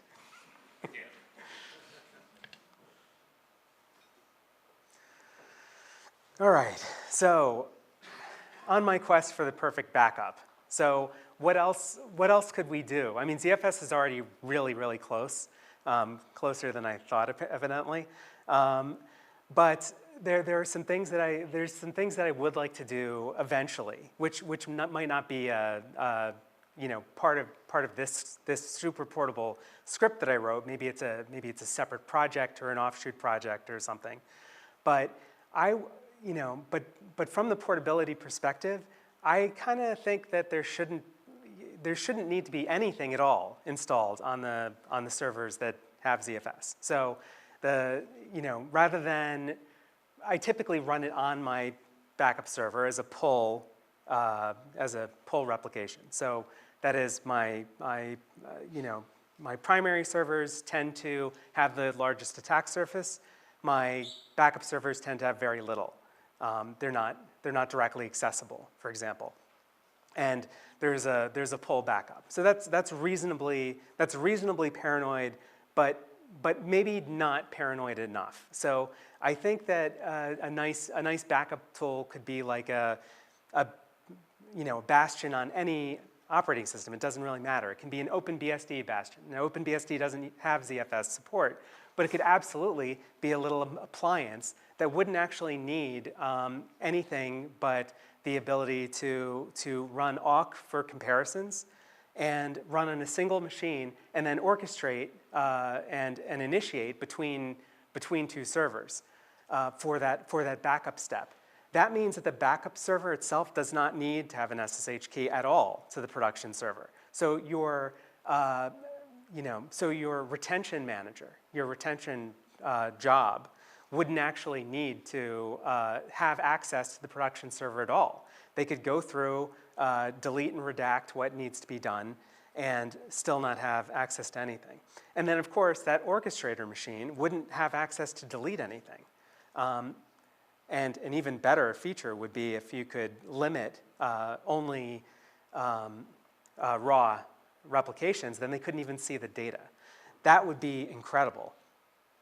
And then I've been thinking about an even slightly more paranoid backup, where we could use, where we can't necessarily trust the replication streams, or we can't trust ZFS itself. So if we want the perfect backup, then I think you could solve this with ZFS and ZFS. So you could use a user space ZFS implementation or VMs, which could then be snapshotted by the host operating system. And then you could eliminate a possibility of a total pull destruction event from a massive ZFS bug that got through, or some evil way to send replicas. I assume that the reason why AWS's implementation of OpenZFS does not allow direct replicas in, though maybe that's going to happen someday, is because of some concern for that type of event. So, yeah, I'm not. So I think that would be a huge boon to everybody to get a user space version of ZFS out there, and that would also improve the portability of the project, and I think solve some potential problems. So yeah, so I would definitely want to ask the audience what what their ideas of the perfect backup might be, and I think that's it for me.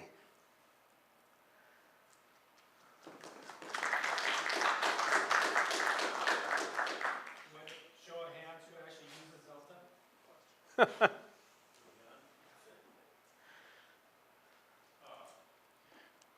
A few quick things. Thank you, Daniel.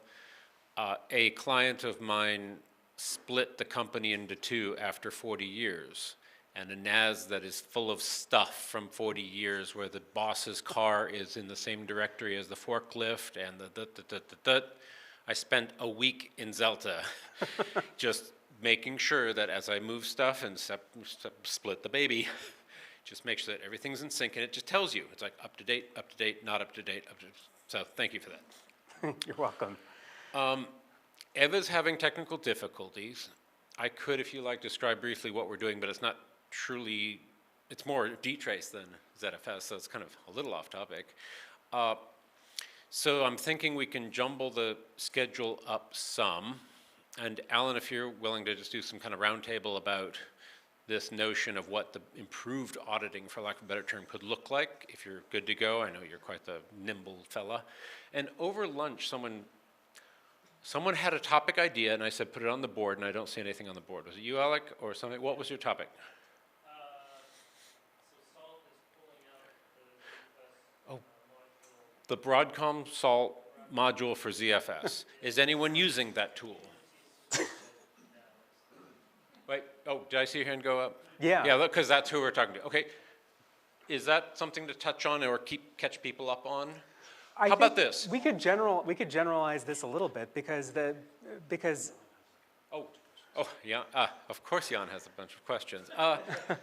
Let's give. Assuming Jan therefore, first? Daniel. I could- Boy. Okay. I could definitely jump into because I think network Let's monitoring performance. Service Jan and yeah. segue into that, and we'll segue into wherever. Because the rest of the afternoon, let's just take it where the discussion goes, because we have the supply, the demand, and the minds. So, continue. Yes, Jan.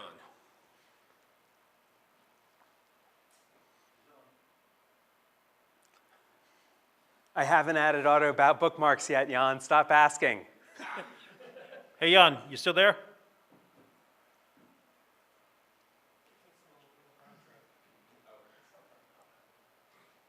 Oh, sorry, I used the wrong microphone. As to never destroying an unreplicated data set, maybe the ZFS destroy command could get a feature that it requires the existence of either a hold, a snapshot, or a bookmark, which would only be created once the replication is finished on the source. Yeah, I think probably the more sensible way is an extra flag for the snapshot command that would create a hold with a certain name as part of creating the snapshot that you would then remove once it's replicated.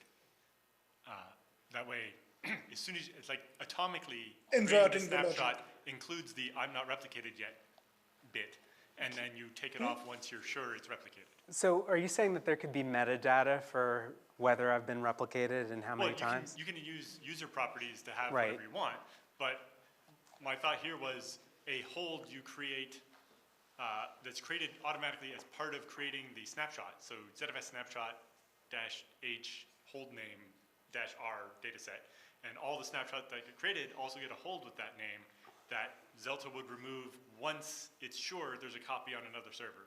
Right. And then destroy won't work until that hold is removed. Although that messes with my idea of, I don't want to take away Zelta's ability to delete a snapshot, but I do want to take away its ability to remove a hold that I created by requiring 2FA to do it. Right. But maybe that's just a special kind of hold or something. Well, if it's a user property, you can change it however you Yeah. need to. It's dynamic, and it's like, okay, here's for this workflow, if this exists, if it isn't needed in another workflow, ignore it. Yeah, it's, Yeah, I think user properties probably make sense because I don't think there's ever going, I mean maybe never to say never, but I don't think ZFS is ever going to be aware of other systems. I don't think it can be. So, right. yeah, replication is unidirectional on purpose. Yeah, right. What could be done is you could store in a user property to where each data set has been replicated and then do the deletion with a channel program which reads the user property before it does the deletion. Right, so if the user property is a list of remote copies of it, if it's blank, then maybe never delete it. I thought that you would embed the destination with the property name as the key or whatever under a reserved domain. I kind of like that idea because there's also multiple, like, a replication isn't necessarily a backup per se. So there's both the primary primary failover, which is a set of snapshots, and sometimes I name them differently, depending on the implementation. And then there's the backup. So I kind of want to track both of those things, and I don't necessarily need to replicate every snapshot to every place. So yeah, I think I'm probably not playing with user properties enough, and that would benefit me. But of course, the ZFS allow command doesn't have any insight into the semantics of your user property values. Right. Yet.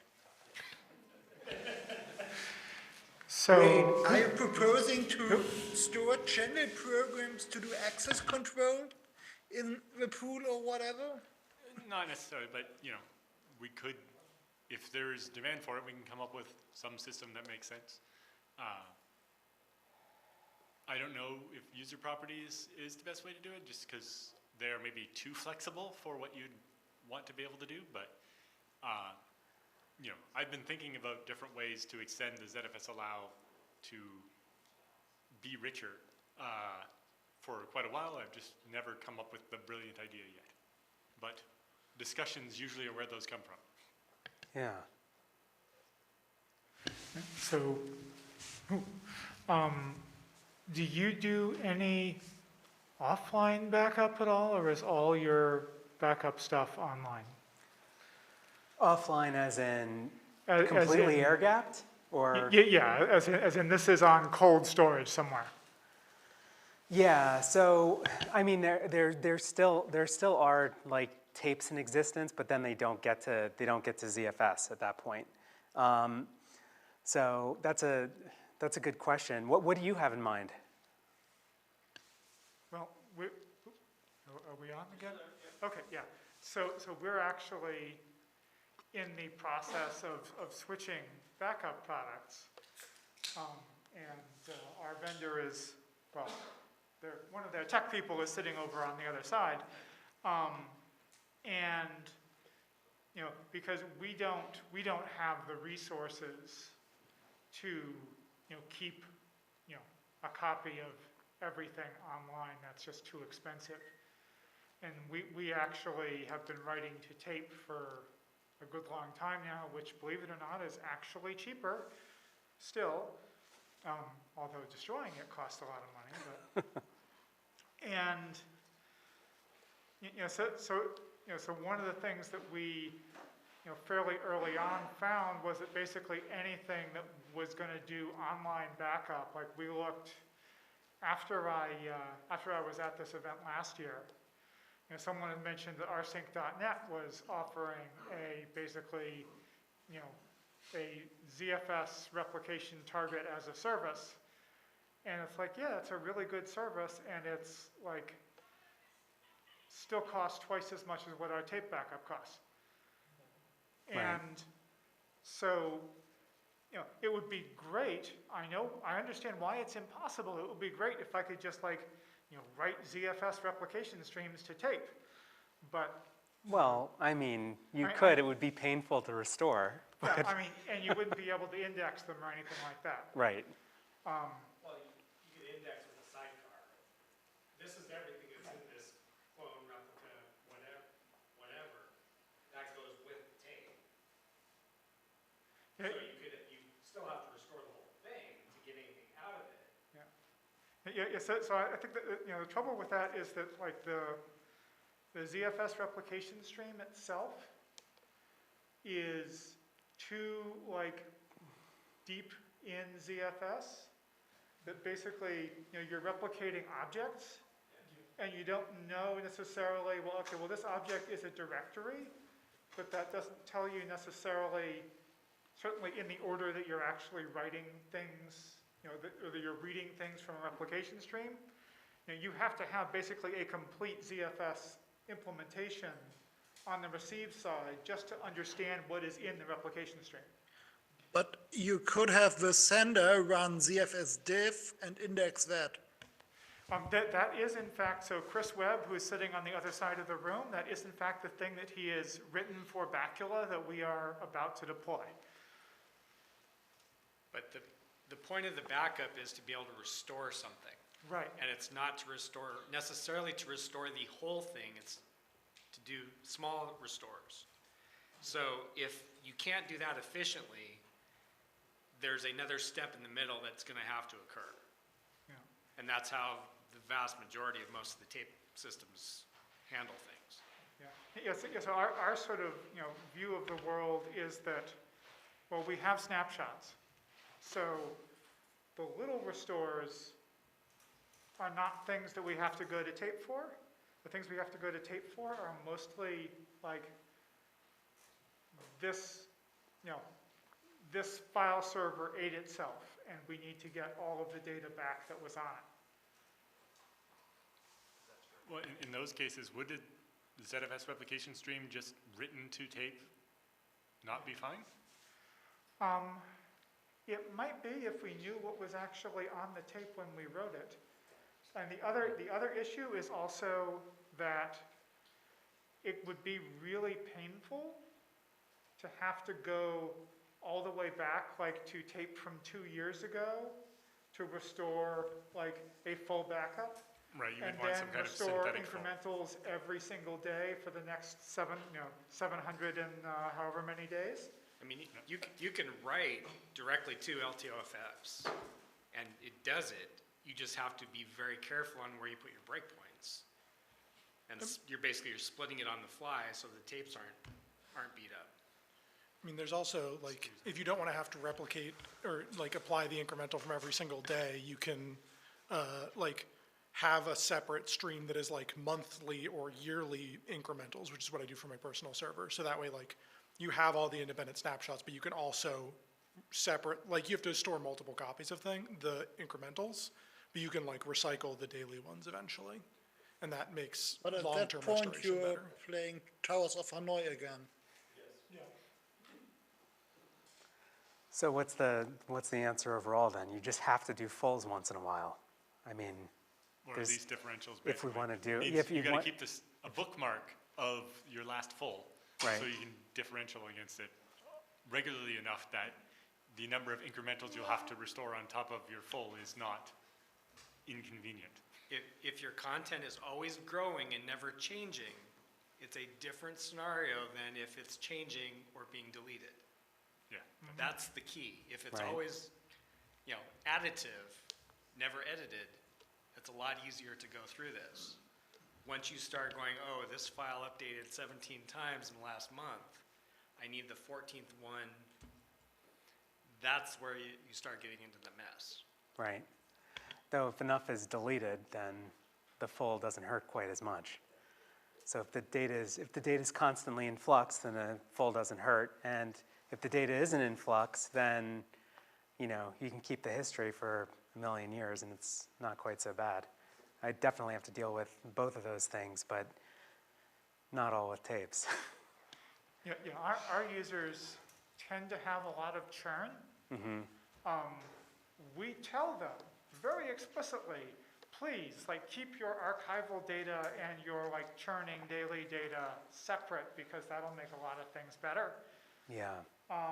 But again, our users are grad students, and their job is not to make my life easier. Their job is to get a PhD and then leave and go be faculty someplace else. And there's a lot of things that would make our setup better, including for backups, that we can't get them to do because they have other priorities and they don't work for us. I think it may be different in a business environment where maybe, well, okay, you can just go up the management chain and find someone who will buy into this will, save us money or increase velocity or something. It's not something that we can do. We just have to be able to back things up and then restore them when necessary. Yeah. In any case, this job would be amazing without the clients. But Garrett, how much cheaper do you find the tapes to be than disks, especially if you considered for the backup you might not have to do mirroring like you do for the primaries? Actually, so for the backup, we do mirroring on tape. So we have one tape that's kept locally in the library and one tape that's kept off-site for disaster recovery. Right, but I just meant would the price of hard drives get much closer to the price of tape if you were using a wider RAID Z or something like a D-RAID? I don't know. That's not math that I've tried to do. Right now, tapes are $100 for 20T. The biggest cost for tapes right now is actually the maintenance on the tape robot, Right. which we paid for in advance for 5 years, and so we're about to find out how much that costs again. Good luck. An LTO 10 becoming actually available. So, so we're on LTO 9 now, and traditionally we have skipped a generation of LTO because they have that 2-year readback compatibility. So we went from 7 to 9, and if we can stay on 9 for a while and we can still get support for the robot and the drives, then we're probably a lot cheaper. Yeah, We're- 9's not going anywhere. 10's going to screw stuff up yeah. dramatically based upon the head angle.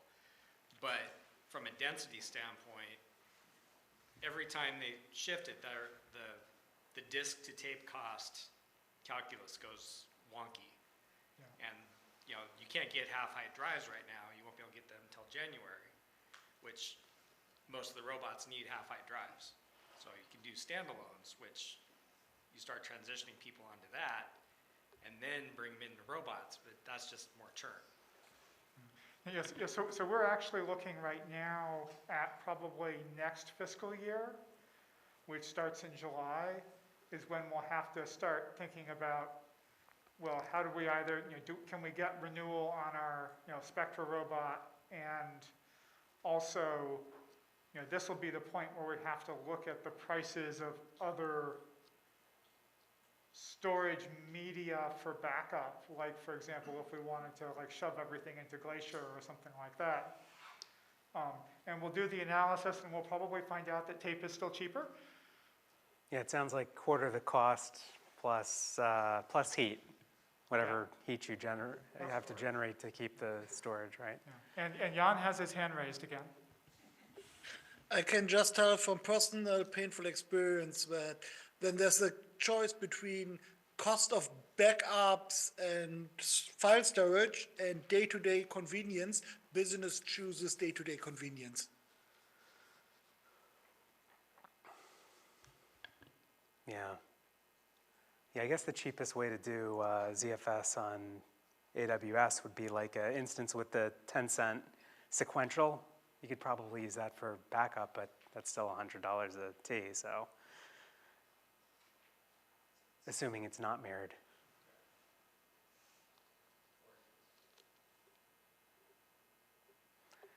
Should we move on to the SALT question? I think opens the doors to a conversation about network monitoring in general, and both orchestration and monitoring. And I don't know if there aren't that great options for ZFS. I mean, I think SALT is probably the closest one right now, right? Do we want a 10-minute break, or shall we continue? Oh, break sounds great. A quick break for, yeah, please, okay. Proceed. So a lot of what you were talking about has authentication, authorization components. How are you feeling about those outside of what's internally in ZFS? Like, is it fine? Because most of the scope I'm used to dealing with authorization is just dealing with what's on the node is important, but you also need to care about authorization in the enterprise. So Administrative roles versus administrative roles, user roles, does it seem fine, or is there any concerns that you have right there? Because I've been nerding out with Michael about getting better authorization integration into stuff, especially on FreeBSD, but generally speaking, I'm trying to understand where the gaps are. I guess I feel fine, and maybe I shouldn't. So, okay. Well, if you have the users and the groups that you feel are sufficient, then the next issue is the objects, resources, and right. the operation controls, which you need that man for. I cannot help you. But yeah, that's if you feel like the users and the groups are sufficient. the role mapping ties to the functions that Zelta's doing. So whether that's at a POSIX level, whether it's at a Etsy password level, or trying to sort that out, I mean, that's just another layer. It should just be okay. I'm speaking for Dan. I'm assuming it's trusted based upon the OS level of trust. Right. Is that role restriction? And then for reading at least, there's encryption on top of that. So some of the things that we were talking about with limiting replications unless it's raw, for example, could help with that. I mean, I don't know how a production manager is not going to have access to some of the data. So I mean, I think I think at that point it's behavioral. Unfortunately, we can't get all the way down. Yeah, but I mean, we can do 2FA with our SSH logins. There's like a lot of additional protections. It doesn't just have to be a blind key anymore, or ever really. So yeah, I think at some point it's always going to, you know, and this is why people who are security minded call compliance security theater, is that it will eventually come down to policies and procedures and whether people are really following them. But I'd be curious about technical solutions to that kind of granular control. Okay. Yeah, right now I'm investigating like how to get OIDC, OpenID Connect. That's what it's called. Yeah, which is just a silly brand name around OAuth, but getting that as the authentication system for logins, and then also how on earth you can get that to work with MFA. Right. Because, yeah, okay, cool. But I yeah, want to that hear sounds- too. That sounds Yeah. like a different Sure. conversation. Cool. Yeah. All right. Nice. I'm down.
Okay, we're ready. I don't know how to do that. Okay, you're good. You go on. What are you talking about? Production monitoring. Yeah, All right, all so we're right. going to start off talking about monitoring and metrics for ZFS and networking in general. So Garrett's going to start by showing us some of the live metrics from MIT. Well, thank you, Alan. So I just figured if we're going to talk about metrics and stuff, and I mentioned in my talk earlier that we had some really sort of antiquated monitoring and metric stuff. I don't know, can I show of hands who's actually used Munin for anything in the past, in anger in the past? Okay, so there's like 2, 3 people. Okay, so the nice thing about Munin is that it comes with a lot of like canned plugins to do interesting stuff. The not so nice thing about Munin is that it also has a lot of things that it doesn't do that you end up having to write custom plugins if you want to monitor them. So this is like actual live data from one of our NFS servers. We monitor actually our whole infrastructure with this, except for like network stuff we can't because it doesn't do that kind of thing. But go back to that same network server. And this is going to like go nuts every 5 minutes when it tries to refresh all the graphs. But so most of what you see here is canned stuff. You can see like we have a lot of file systems and we have a lot of disks. And because this server has like 2 60 drive arrays on it, so it has a lot of disks and they're not all active. But just to give you some idea, and you'll have to excuse me, I'm going to have to like really get close to this laptop in order to be able to see what I'm looking at here. Because I want to actually scroll down to the bits that I wrote. So like, for example, this is a pretty obvious one. I just took the DF plugin and changed it to look at ZFS quota instead of DF, because it actually gives a somewhat more informative display for the things that actually have quotas set, and not everything has quotas set. And sometimes you just want to see the things that do.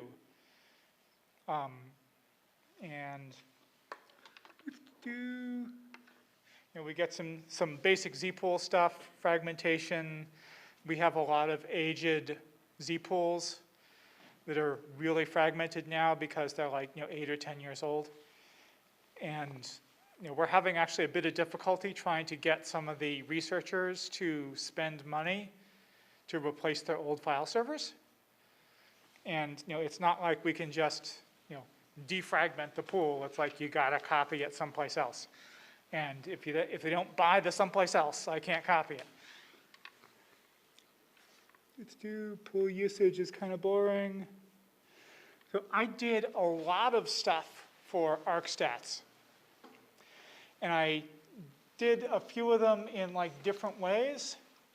So there are some things that visualize basically the same data as both absolute numbers and as percentages. Because sometimes the absolute numbers, the dynamic range is so huge that you can't actually see what's going on like most of the time, because it's like this one huge spike that just blows everything else out when it auto-scales. And some of these don't actually work properly anymore because the statistics that we monitor in the plugin that I wrote don't actually exist anymore, or the names have been changed, or the meaning has been changed. But this is kind of the thing that we're doing to basically just sort of get an idea of what is going on the server. And so we have, for example, like this one here. This is one of those percentages. This is like percentage of each of these different ARC access, stats for hits and misses and stuff. And it's like, usually this doesn't tell you very much, but it is, since I was writing all of these, it was cheap to actually just collect this data and then you can look at it if something interesting happens. Hash table stats, you can see we have really huge hash tables. Let me just see, as I should be able to find where this server last rebooted. And you can just see how that line goes up and up and up and up. Back to where we were. This is actually the one that I look at the most. Particularly, I mean, those of you who are on the FreeBSD mailing list will know that we've been having problems with the killer on our NFS servers, particularly on this NFS server, which has a terabyte of memory and shouldn't be having the killer kill stuff when there's like 120 gig free. But could you spell out for the listeners? Oh, yes, so that's the out of memory. So when the kernel thinks it's out of memory, it goes and shoots stuff until it has memory again. Or in the case of an NFS server, it shoots the monitoring and then eventually crashes because there's nothing else running on the NFS server except for the kernel and monitoring. You can actually see, what is this? Okay, just sort of looking at this, this graph in the bottom right. I think, so there's like a really big gap, which is the last time we upgraded. But then there's this other little gap right here, which is when the killer came and killed everything. And we had to reboot because, well, it killed SSHD. And it killed the login process on the console every time you tried to log in. And we rebooted and fiddled with some stuff that I'm not really satisfied with. And it hasn't crashed recently. But this is one of the places that we sort of look to if things are going, kind of pear-shaped on memory. I have a few others that are in here that are more, they're less specific to that application. This is just network. This is just the default network stuff that Munin ships with. So we don't really need to get into that. The server has, I think, 2 25 gig interfaces, and users don't actually manage to pull that much data off it. I'd like them to be able to do more, but a lot of that is due to their badly written Python code, so can't help with that. We do have some of our servers have 100 gig network interfaces, and they're actually directly connected to the 200 gig switch that the compute nodes are on, and they're still not doing more than 10 or 20 gig. Scroll down, scroll down. This is another one that I created, which is really useful for NFS servers, which is basically the TCP queue length. So you basically run netstat-p TCP, and it tells you the length of all the queues. And you just add them up. Add up all the receive queues, add up all the send queues. If there's lots of data in send queues, it basically means the client screwed up. The client is not, the client is requesting data from the server faster than its network is able to deliver it, which happens pretty commonly because we have fast network on the servers, and some of the clients are only at 1 gig. Some of the clients actually have bad network connections that can't even do 1 gig, even though they're theoretically 1 gig. But if there's, and that's what the green bars are. Or no, sorry, that's what the blue bars are. The green bars where it says in, those are incoming queues. That is data is being written by the client that the server is for some reason not able to do anything with effectively, and it's just backing up and backing up and backing up in TCP. The FreeBSD NFS server won't acknowledge at the TCP level until NFS has actually accepted the RPC at the RPC level and done something with it. which is good because it means there's back pressure on the client. But it can be kind of bad because you want big buffers because we have a big network, but you don't want the network buffers to eat the entire memory of your server. And it's difficult to predict because we don't control the clients. We don't know how many of them there are going to be. We don't know if they're all going to go pound on the same server at once. This is actually one of the reasons why we tend to have like one research group per server rather than a lot of shared resources that we would be a lot more efficient with. Because the users don't trust each other. They don't trust each other not to crash the server in the middle of a deadline.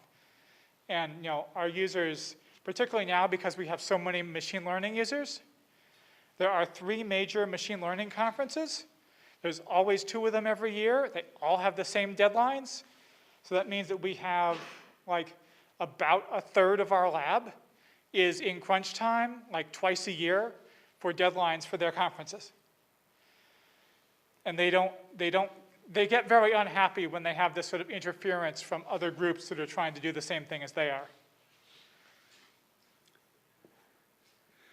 NFS RPCs is not hugely interesting.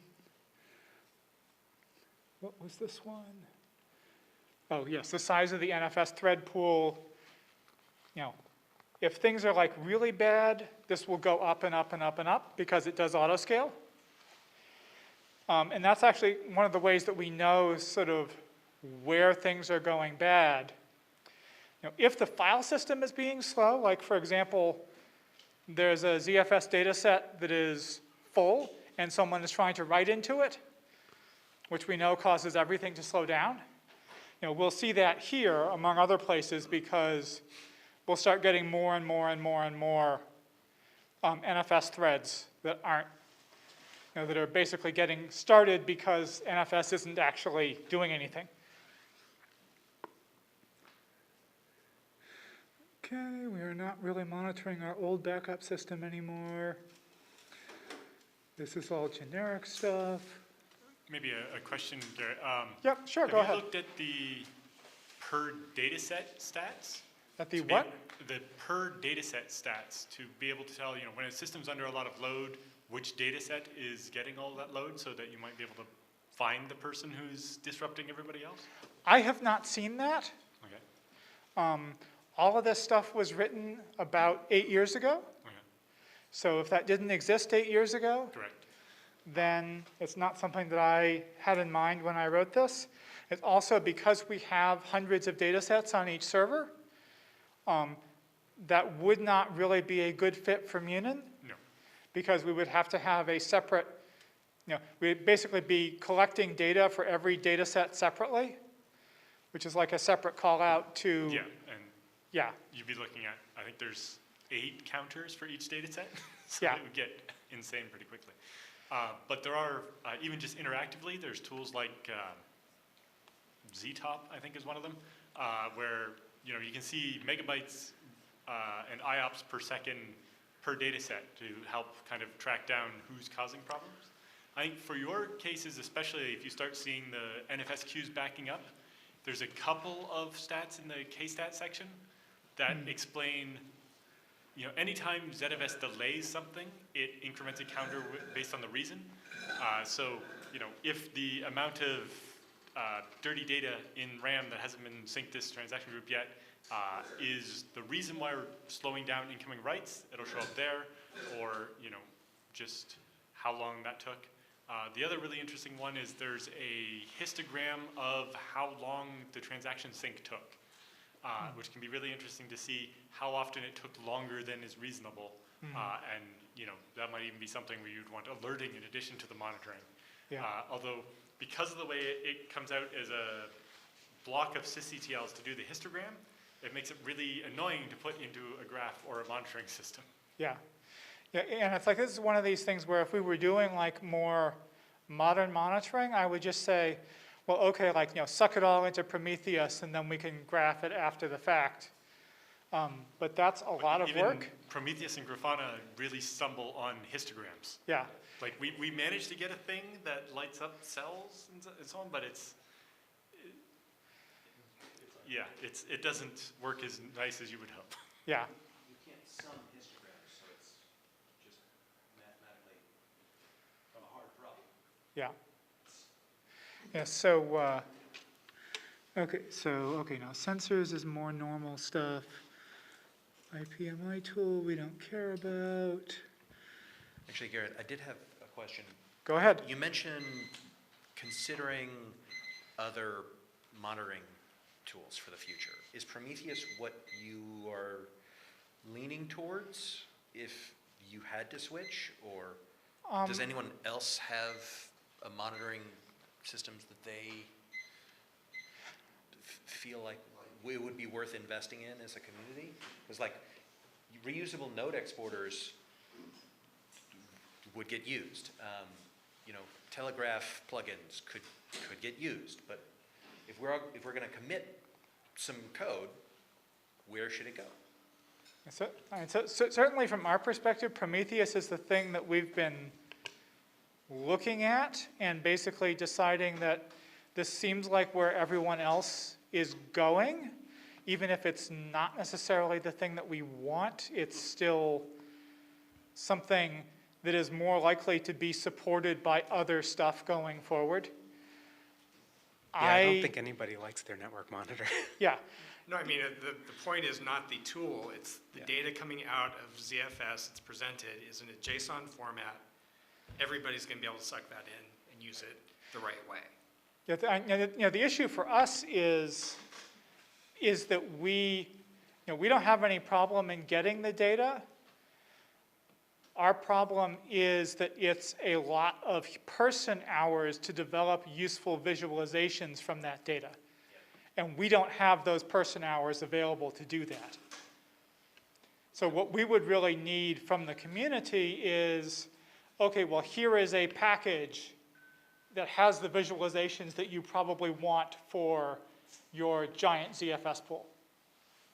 Yeah, a few of those exist. There's a contrib directory in the OpenZFS GitHub, and I think there's like an InfluxDB ingester, and I think a couple of Prometheus things. But to Garrett's point, putting in some Grafana profiles or something that actually turn that into a picture instead of just raw data in a database that you then have to rate your own thing to analyze would be really interesting, and is an additional interesting way that people that aren't necessarily developers could contribute to ZFS, of just checking in a bunch of dashboard views and so on. Those are perfectly valid pull requests. And the key to...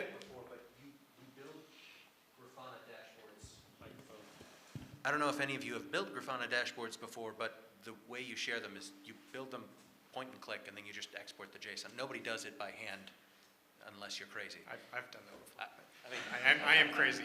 I'm not arguing I'm not crazy. Right. I'm just saying but there's a certain level of crazy you've reached. Right, absolutely. But the key, I mean, honestly, is what Garrett's data sets look like are completely different than what mine are.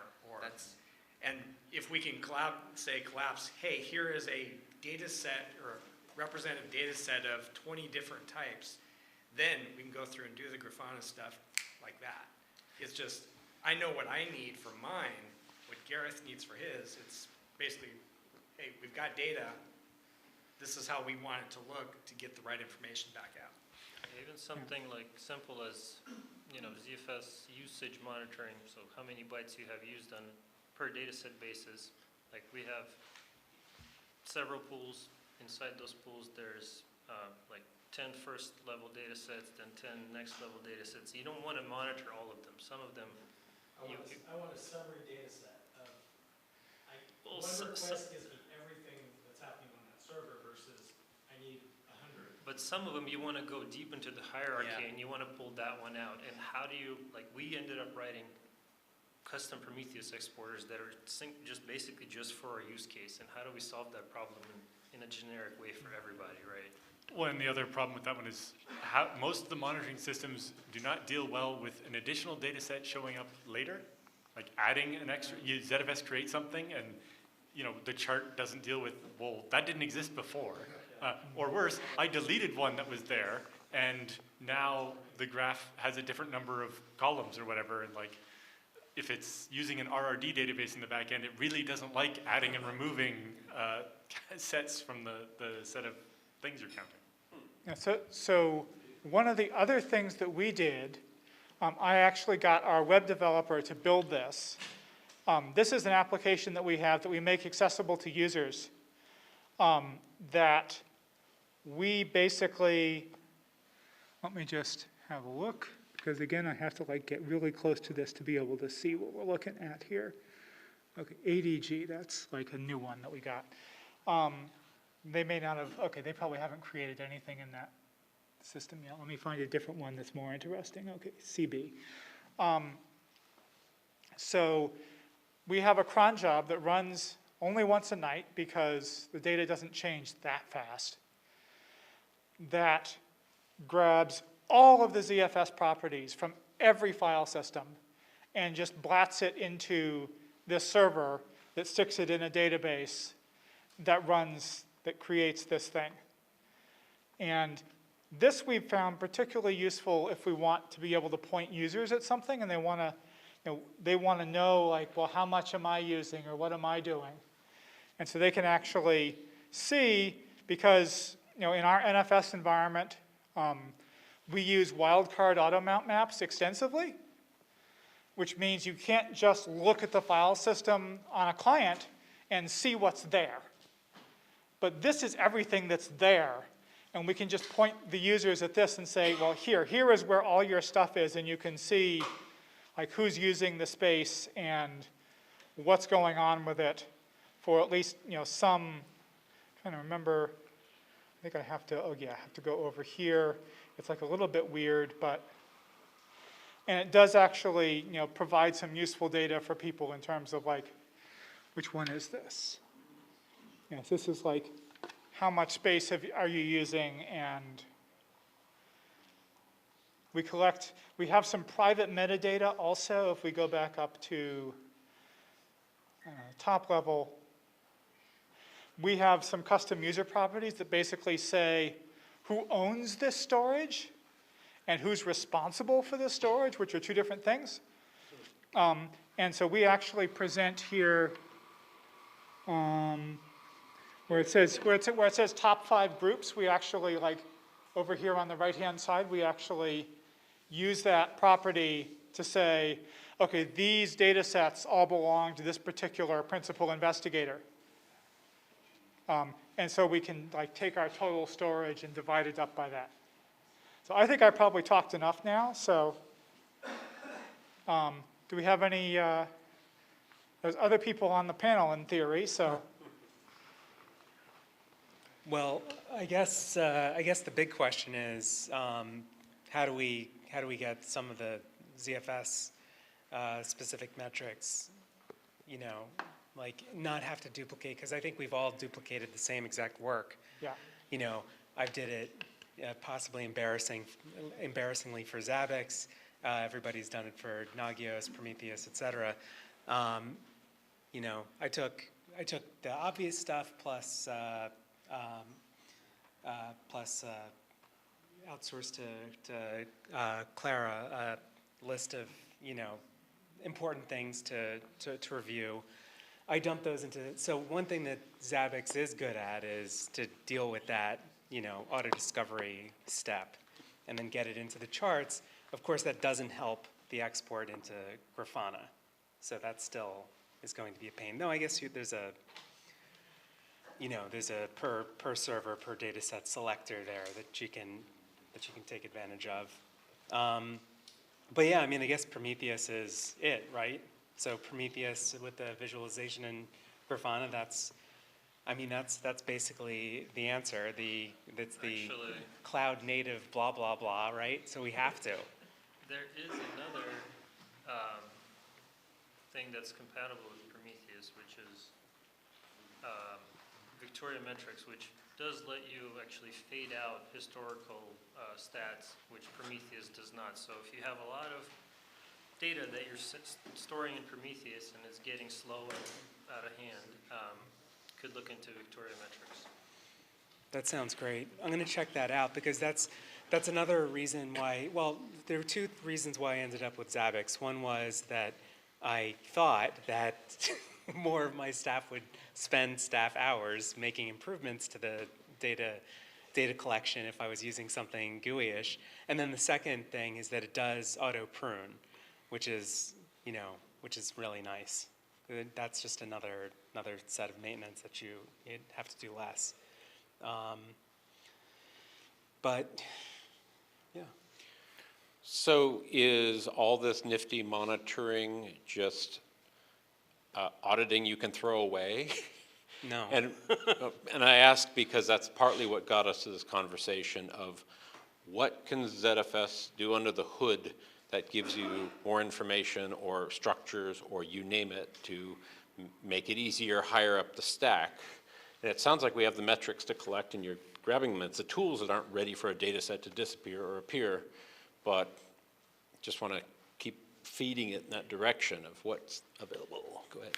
I believe we have a question on Zoom, a non-Jan question on Zoom. Oh. Go ahead, Zoom.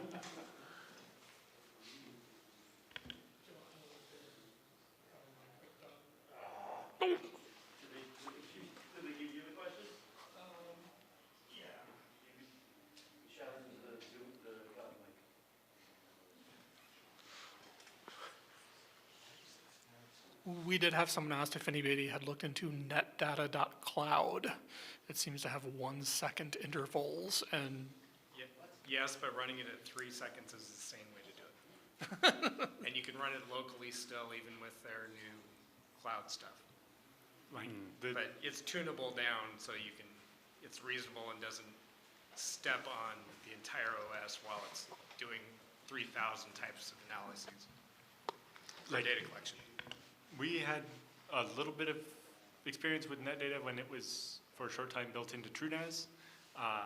Although it kept going off alerts that didn't make sense, telling us we were running out of inodes and so on, because ZFS has dynamic inodes, so it always appears to be just about out of inodes.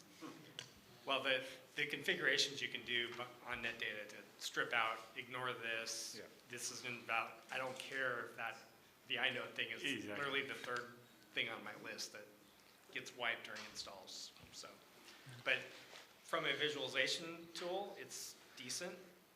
It's can be loud, and it does hit OOM more than once if you're on a really busy system. But no, from a visualization standpoint, it's pretty good. Nice. So we actually we've found for a long time that we kind of want to have our alerting and trending systems be separate, because like the logic that you want is quite different for alerting when something is going wrong versus you're just keeping this data because you want to be able to see after the fact what happened when this thing went wrong. And so, so we're still using Nagios. We're still using a very old Nagios because, well, it's somebody else's job to upgrade that server. So, and we just have like very, very basic plugins for it. We're just using the regular NERPy, disk-free or zpool status stuff. And that's like the level of you have 2 bits of information basically, and one of them is something going wrong, and the other is, do you need to wake somebody up to deal with it? And that's like all we need to collect for alerting purposes. But then, when we're looking at, either, basically when we're trying to post-mortem something, when we're trying to figure out, okay, the user is complaining that it was slow at this time last night, what was going on? That's when we need the trending data to be able to understand what's the server doing, what were the users doing to the server, and how should things have gone otherwise if they could have.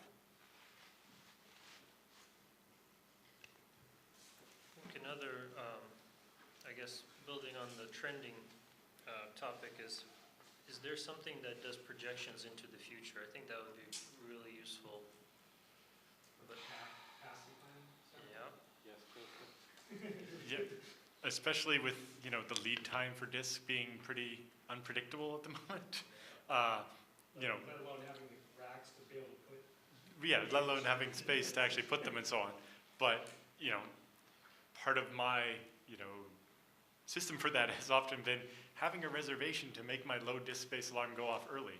But that's not the same as, yes, trend analysis saying, you know, you're gonna run out of space in 4 months, and a week ago that was 8 months. So maybe you need to buy more disks or delete some snapshots or yell at someone. But yeah, is there anything that's good at actually projecting that out in a way that doesn't just create too much noise? So some of you may remember graphite before it got abandoned by the internet and the Grafana became its own thing. But that had actually really good tools for forward projection. You can do the same stuff with Influx and with Prometheus. I think the biggest issue I always had with Munin, besides the fact that it was, you know, running a distributed denial of service on my systems, was that you couldn't write custom queries against the data very easily, because RRD is just not, it hates that. So if you've got either of those, you can get a Perl, Ruby, Python script thrown together to do forward projection for forecasting, but that's not the same as monitoring. So the thing you want for monitoring is going to be a difference in usage across a relatively short period of time. Your forecasting, you're going to want to be able to put together different projections because, you know, you've got teams that are going to be putting together new products, or you've got this thing that doesn't line up with the last 3 months, but you know is going to happen, and so you've got to account for You it. got 7 new customers. Yep, exactly. Yeah, like Yeah. sales is just about to close this, whatever. So, like, I would encourage you not to think of them as the same thing. I have a grand unified theory of metrics in my head, and like, there's real time, there's historical analysis, and there's forecasting. And no dashboarding or query system is going to work well for all three, if it even works well for one. But the data available can feed all three of those. Right. Because it's looking at the same data from 3 different directions. Which is the Or main 5 reason different why I directions. care about like OpenTSDB or Influx or Prometheus, just getting it into a thing, because you can then get it out of that thing. Right. Whereas, like, In you have a all this structured history in RRD, in Munin, and like, whenever you switch, you're going to hate it, because you are either going to hate migrating, and the approach of getting stuff out of RRD is not fun, or you're going to lose it, and nobody likes that. Yeah, and so to sort of reinforce that point, like, you're not going to forecast the write latency of a disk. That's something that you want to know historically what it is and how it changes over time, but, you know, you're always going to predict that it will be the same as it was yesterday until you have evidence otherwise, at which point you want to replace that disk. Yeah, I call it monitoring and management. It's not monitoring. Yeah. Management is the overview of everything that's going on, including the forecasting, anything else of, hey, what just happened? The alerting is monitoring. That is a beat cop type of mentality. Yeah. This is the same reason I always preferred systems like Sensu, which are really more an event stream processing scheme that happens to take Nagios plugins, as opposed to Zabbix or trying to do alarming with Prometheus, which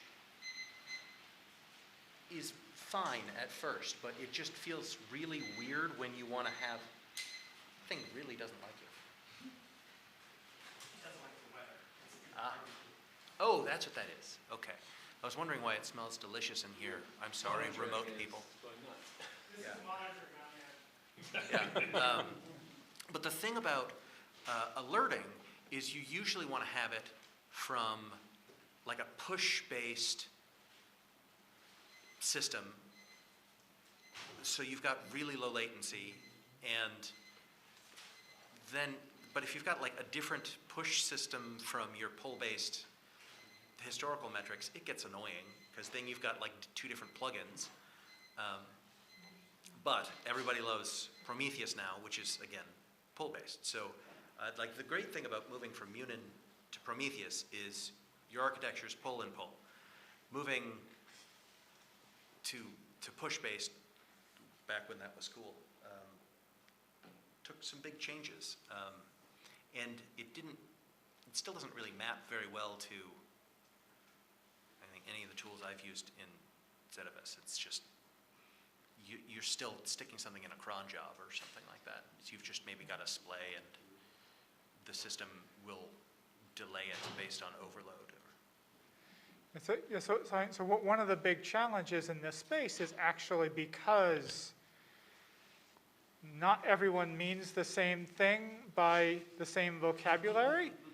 And particularly if you're talking to vendors who have something to sell you, they're going to try to convince you that whatever product they're selling can do all the things that you need, whether it's actually any good at any of them or not. I believe Jan has a question on Zoom.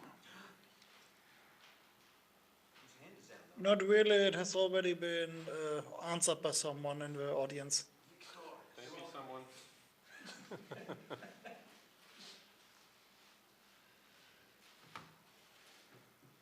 So most of our, monitoring is probably put together over, at least 8 years, right? But I'm wondering if the new like ZFS JSON features can help with collection significantly. I haven't experimented yet, but I thought I'd ask the question to the floor and have Alan answer it. Well, I had a different question, was, are there metrics that are not currently available or are too difficult to extract into your monitoring system that it might make sense to have? Like,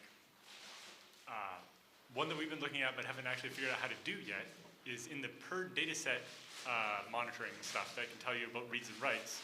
They're done at the VFS level, so ZFS send and receive are not included in those calculations. And we were like, that's fine, but could we have an extra stat beside those so we can tell, who's causing all the reads by doing sends from their data set or whatever. I didn't know that one we haven't figured out how to do, because it turns out those counters are attached to the VFS bits, and you can do a send of a data set that's not mounted, so it doesn't have any VFS bits to attach to. Does that mean you get inconsistent? You get no, it means the ZFS send part is just never counted. Okay, it's never counted. Okay. It's never counted. And there's a special way to do it for ZVol since they don't go through VFS, but there's not a good solution for the send part. But are there other metrics? Like, I know the people from AWS, I think on Monday, their talk might build more on it, but they extended the per dataset K-stats from, the 8 or so counters we have now that are like the number of reads, the number of writes, the megabytes read and the megabytes written and so on. So you get IOPS and megabytes. And then there's unlinks and some ZIL stuff that Mav added. But they extended it to the point because with their FSX product, the user only has access to things over NFS. So they added exposure of all those stats under the .zfs directory, the magic ZFS directory. So you can see like the number of like stat versus mkdir versus all the different VFS operations to know, how many mkdirs per minute are we doing or whatever, and something you can put into your monitoring dashboard. How many dollars is Amazon going to charge us this month? I don't think they give you a stat for that one. They'll also charge you to find out. But like, are there other stats like that it would be useful to expose? And also, at what point does having too many stats become a problem? Just like the amount of time we spend enumerating them and slurping them all in, if they're not useful, becomes its own whole problem. So monitoring disk performance, especially write and read latency, would be nice with a configurable threshold for alarming. So with zpool iostat, we have some histograms, but I don't know that we keep much more detail than that. With the RAID Z slow IO sit-out stuff, Paul, do we keep, how rich are the metrics we keep on disk latency in ZFS now? My memory is that we keep the histogram for each of like read and write for like the disk times, the queue times, and then we also have like trim and scrub latencies, which I think are just disk times, but I don't remember. There's like one. But they're basically only a histogram, not raw sets. Yeah, no, we only keep histograms for any length of time beyond like momentary. I think percentiles would be enough, or even just maximums for the monitored interval or something. Yeah, I mean, it would be easy to augment to include other, small amounts of data, things like maximums and stuff like that. It's just once you want to start storing raw latencies, we have to start doing a lot of memory management in the kernel that gets expensive. I don't think there's anything to gain by keeping every access time, and because at some point the monitoring is more than the actual workload. But knowing that basically, the distribution changed would be nice. For that you could even do sampling, like every 1,000th IO you inspect or something. But it goes back in my mind to, where does ZFS need to stop? ZFS is saying, hey, this is my data. I need something beyond it to say, I need to make a decision. Whether that's Stu or Daniel or anybody else saying, you know what, I don't like this, change it. I'm not asking ZFS to act upon it without direction. That information, or that data becoming information in some sort of structured format is all that's needed. And then you have that overlay that can be open source to whatever product and tied in, whether it's Zabbix or Nagios or anything else, and say, hey, this is how you do it. Everybody wins. Yeah, so it seems to me, at least, I mean, there's a lot of data that ZFS provides that is really only useful in the situation where you know there's already an application performance problem, and you're trying to find out why. So, I think for my usage, like, I don't really care about disk latency unless NFS latency is screwed up somehow. And I don't actually even have a good way to monitor NFS latency right now. I wish I did.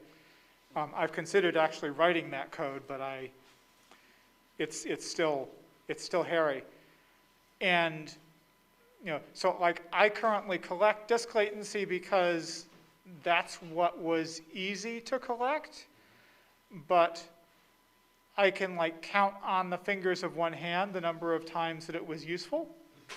I discovered the Toshiba bug before I had a Munin collector to do that for me. But it's, at some point you have to say, we're going to instrument this, but you probably don't want to actually be actively collecting this. Or a triggered activation saying, hey, I reached this threshold, now I'm going to go in detail and pull that data out while it's happening. Yeah. Hopefully not triggering the Heisenberg uncertainty principle. But then you're going in and saying, listen, now I see this trend in high detail, or high def, when standard def is fine for normal day-to-day activities. Yeah. Yeah, and it is certainly true that like one of the big drawbacks of Munin, the way we're using it, is that it does only collect every 5 minutes. And I am certain that there is user activity that actually looks like big spikes on like the 30-second scale that we can't see at all. But at the moment, I don't have a practical way to collect data every second. Right. But if there was some sort of ZFS data collector that you could hit with an API that says dump everything as it sits right now and do it again, that might be valuable versus, if you do a sys class, ZFS, stats, blah, as a, cat this, whatever, that type of thing, you could do it with an API similarly and pull that in as needed. And if it's constantly being updated, it's up to the consumer of the data on the frequency. So the So interesting one pulling in- I've seen there from last year was some researchers at Yale had figured out how to use SQLite as a way to query things inside the kernel. So basically each struct actually kind of looks like a row in a table. So if you have snapshots of the kernel over time, then you could actually do an SQLite query and say, I think their example was, show me all the sockets that belong to this PID number, because the combination of like netstat and PS you have to do manually to figure that out, but can be done easily as a join in an SQL query inside the kernel. But if suddenly you had all these metrics in ZFS and you could ask it a more complicated question than just what are all the stats right now, or give me the stats for data sets that meet this threshold or whatever, that could be a really interesting way to do that and could lead to a much richer version of something like the ZFS event daemon. We've talked about a little bit in the past about using the netlink socket that both FreeBSD and Linux support as a way to push events that's less bespoke than the devd used by ZFSD on FreeBSD and the mechanism that Z uses on Linux. But it's mostly getting enough push behind an effort to go in a certain direction to build that, but also kind of figuring out what the requirements of that would be so that the end result has that extra flexibility and usefulness beyond just a better implementation of the current fault management tools to make them more useful for trending and alerting and the other things that aren't just deciding when we need to swap in a spare, but are deciding when this is an interesting enough event to report about it so that we don't have to just pull every stat all the time for the, once every 5 years it turns out that stat was useful. So what you're saying there reminds me of Illumos Solaris KStat. Like Right, so an API. Right.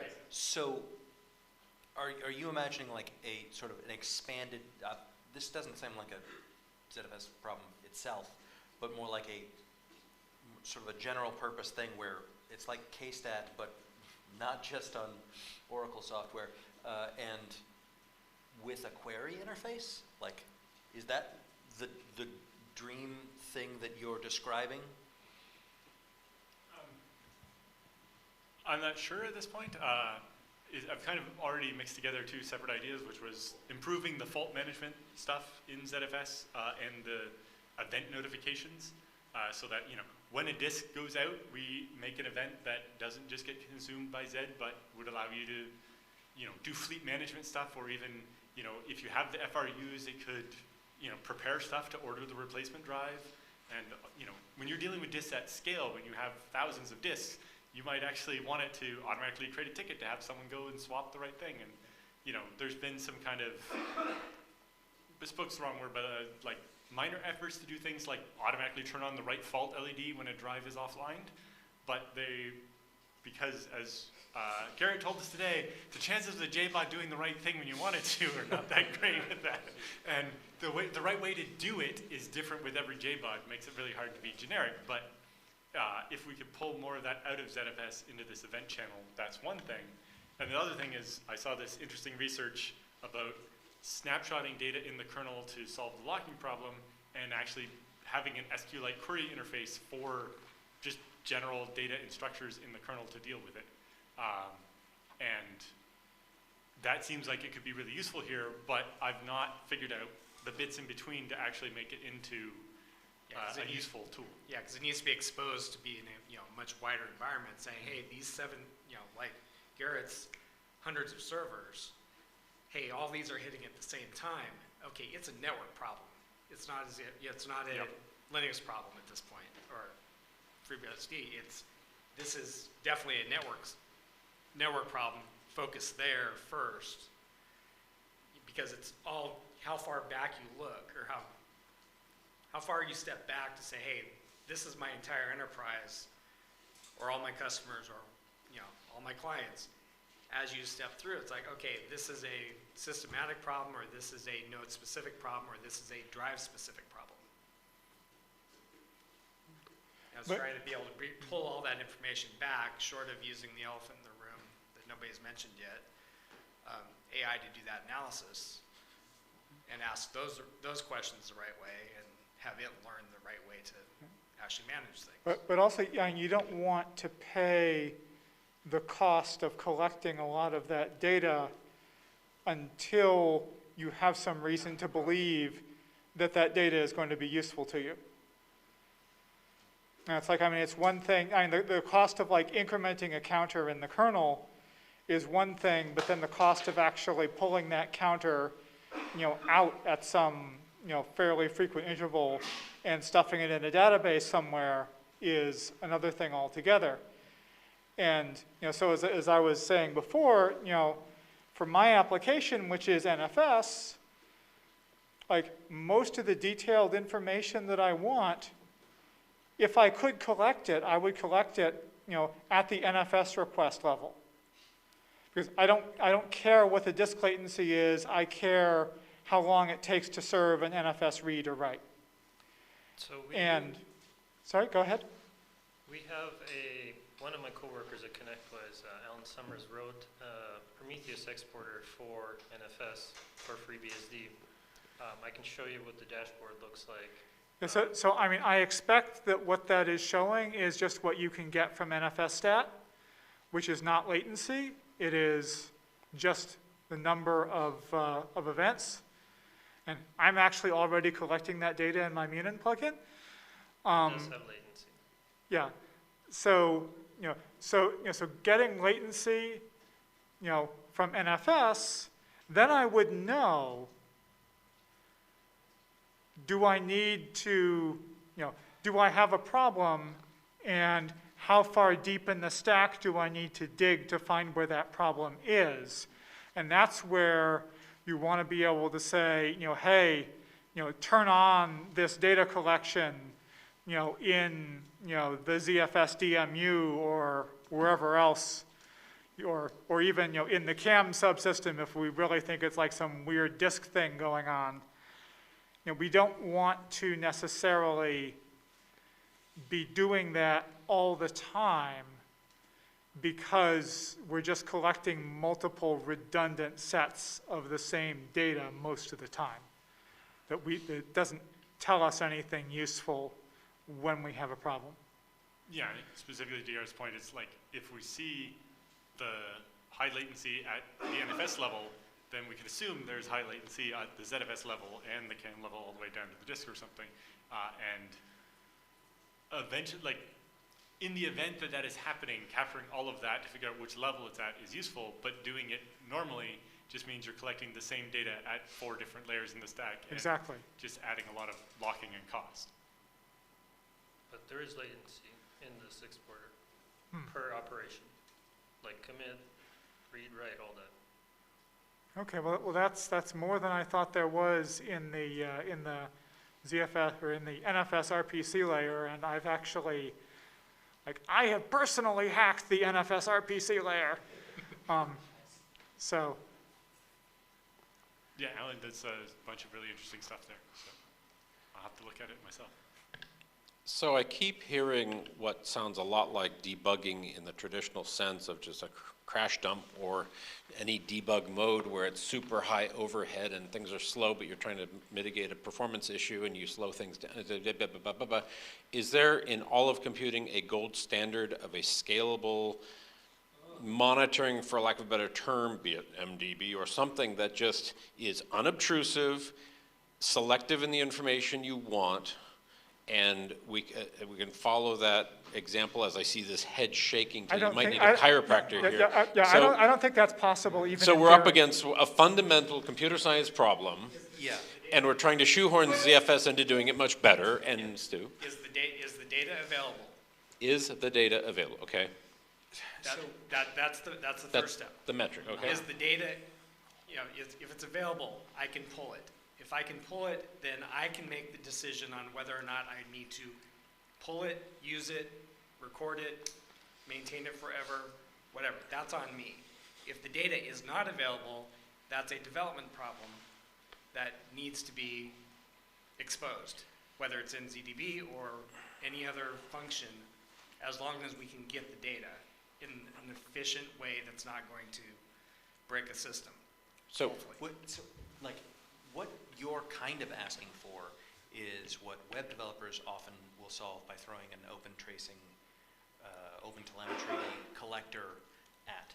And you can use Zipkin or Jaeger, but the thing is, there's only so far that automatic tracing in that stuff will go.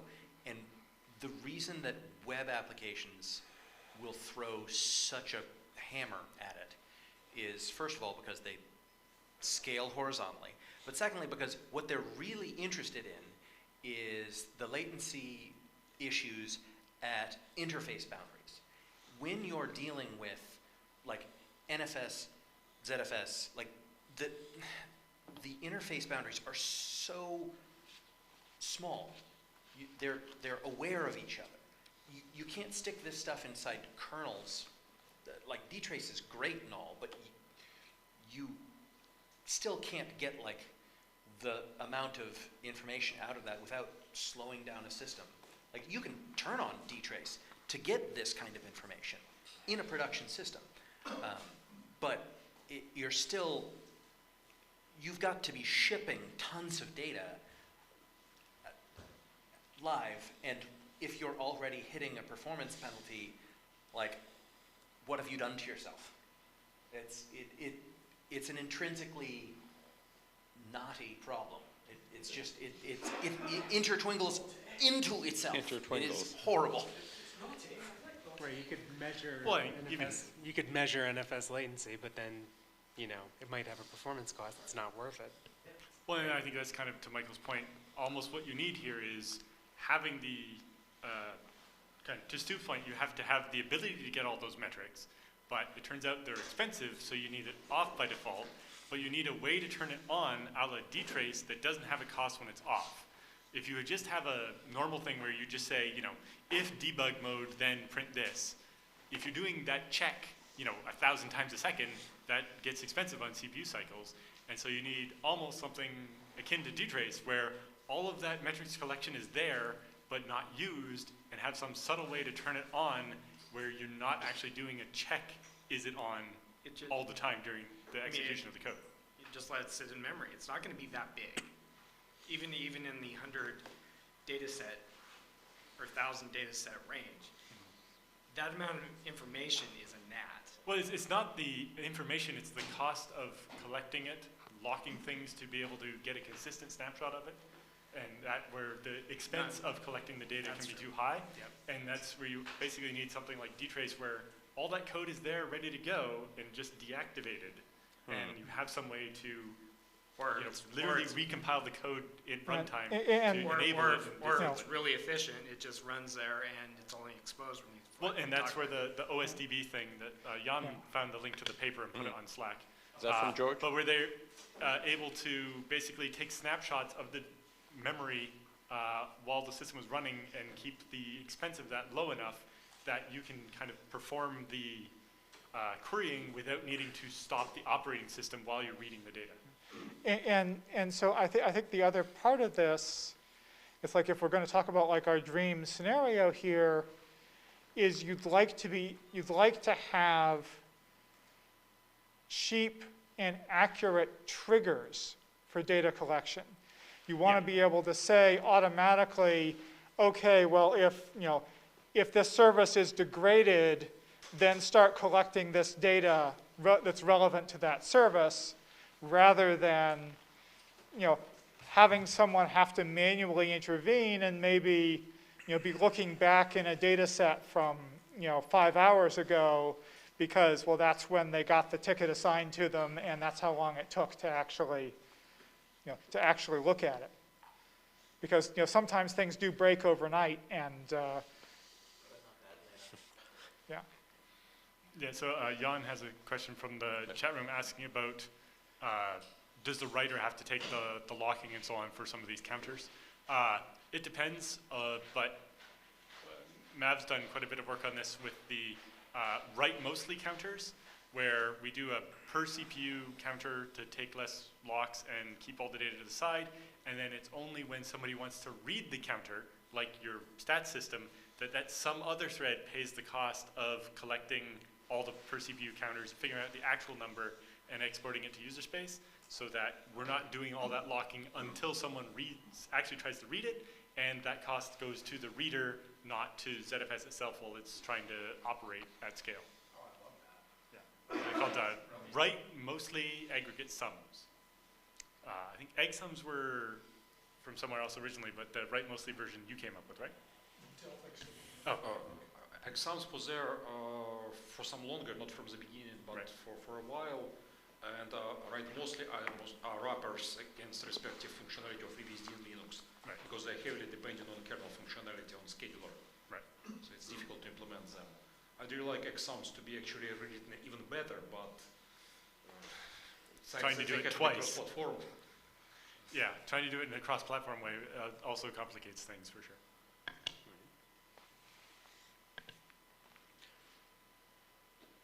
So I don't think we'll solve it right now, but looking around the room, I suspect non-zero people have a watch that's checking their heart rate, and it's pretty unobtrusive. Maybe they have a glucose meter, and maybe they've gone in for, say, a CT scan, which is a very disruptive test to go with that every few seconds other test. I guess the phrase I just jotted down and came away with is just fine-grained. You want to laser focus, get the data you're worried about rather than go into the hospital and have every test done to you, because they'll do it and it will be very expensive. So is today in 2025 ZFS fine-grained enough in its reporting, or are we still lacking, be it per data set reporting? Thank you, Alan and company. And everyone who sort of said, well, we know we need to know more from this corner of it, but not everything else, because you can do get all, and it's like, yep, lots of stuff, and there's always a cost, even if it's just the time for a little slow serial connection to slam it at you. So, Alan, you lit up.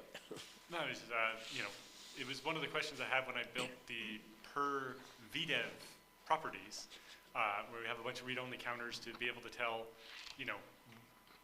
not just like on a basically per disk or per VDEV level, how many reads and writes are happening, and like how evenly distributed are writes across, my 4 different VDEVs or my 20 different VDEVs. And the question was always like, how many stats is too many stats? Which ones are useful? And, the problem, as Garrett points out, is most of the time, a lot of them are not useful until they are, and they are for this very specific window of time, and then they're not useful again. And yeah, it is, how do we kind of decide when that is and make best use of those metrics? And it's not ZFS exclusive either. I mean, the network's the same bloody way. Hey, somebody changed a route. Somebody lost a DNS setting. All these things cascade together, but if all the information is there and you can start looking for deltas and applying some sort of real intelligence against it versus, hey, it's a cookbook, hey, this went broke, okay, go turn this switch off. That's a different conversation, but most of us, okay, I am managing 7 different layers, not just ZFS, not just the server ZFS is running on, not the the applications on top and all the other things. So being able to have available, whether it's used or not, is the key. And you don't necessarily know a priori which of those layers is actually having the problem. Other than from this gray hair, yes. So, You might be One answering a question- question we just got, and so let me throw it out there, which is from Jan. Why has the discussion focused on the lowest level of ZFS disks instead of the high-level VFS operations? And maybe that is the point that, well, you go in not knowing where your problem is, because if you knew where your problem was, you wouldn't be worrying and going gray. Which stats from the VFS layer are you after? So as I mentioned earlier, the AWS people have a patch that I don't think they've actually posted yet, but that counts like almost every VFS operation per data set. So you can tell, you know, who's doing which data set's getting statted all the time, or where you're doing all the mkdirs or whatever. And so so you if can my have all that, application is slow, I would mostly care about what's the latency distribution for this type of operation, reads, writes, maybe even by length of operation. So is it the short writes, is it the long writes?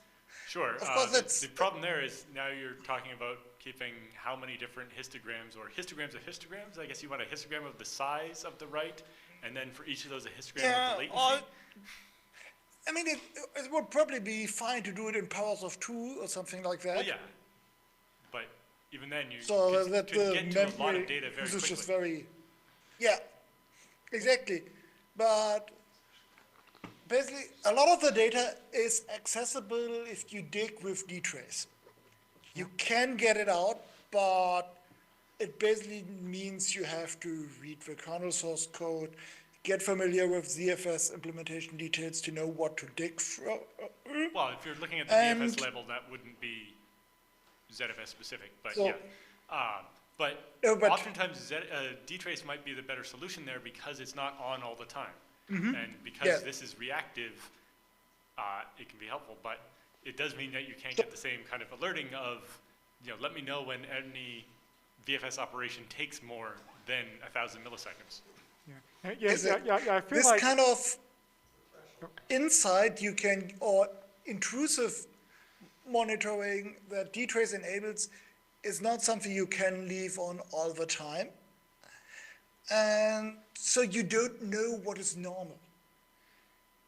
so I feel like, Some level of aggregation is needed in CFS, I think, so that you can have something less invasive, less expensive, you can leave on, at least for the medium term. because you know, my sort of feeling, and maybe I'm wrong about this, but most of the time, you know, other than directory lookups, like everything else in ZPL is going to be a trivial contribution to whatever is going on. You know, most of the time, you know, you don't actually need to look at that specific layer, because there's another layer just below it and another layer just above it that have that exact information that you need, that isn't necessarily, well, certainly the layer above it isn't ZFS specific. And it may be a lot easier and more functional to pull the data you want out of the operating system at a slightly higher level. And if you know that ZFS is the implementation underneath, then that can tell you where to dig. Yeah, like I think to your point that if you're seeing a write have really high latency, that's almost certainly something down at the disk level, or you know, is going to show up from ZFS. You know, hey, I'm ZFS and I inserted a 50 millisecond sleep in that write because we're dangerously close to being, you know, the amount of dirty data is reaching the limit, and the disk can't keep up, so we're having to push back up stack to give feedback. And yeah, I think for almost all of those operations, that metric wouldn't tell you why, it would just tell you that it's slow, and you probably already know that. And the why is the layers below that we already have the stats from. You just don't necessarily have a way to tie it back to which data set, but the data set's not to blame for the disk being slow. So it doesn't make sense to try to tie it back.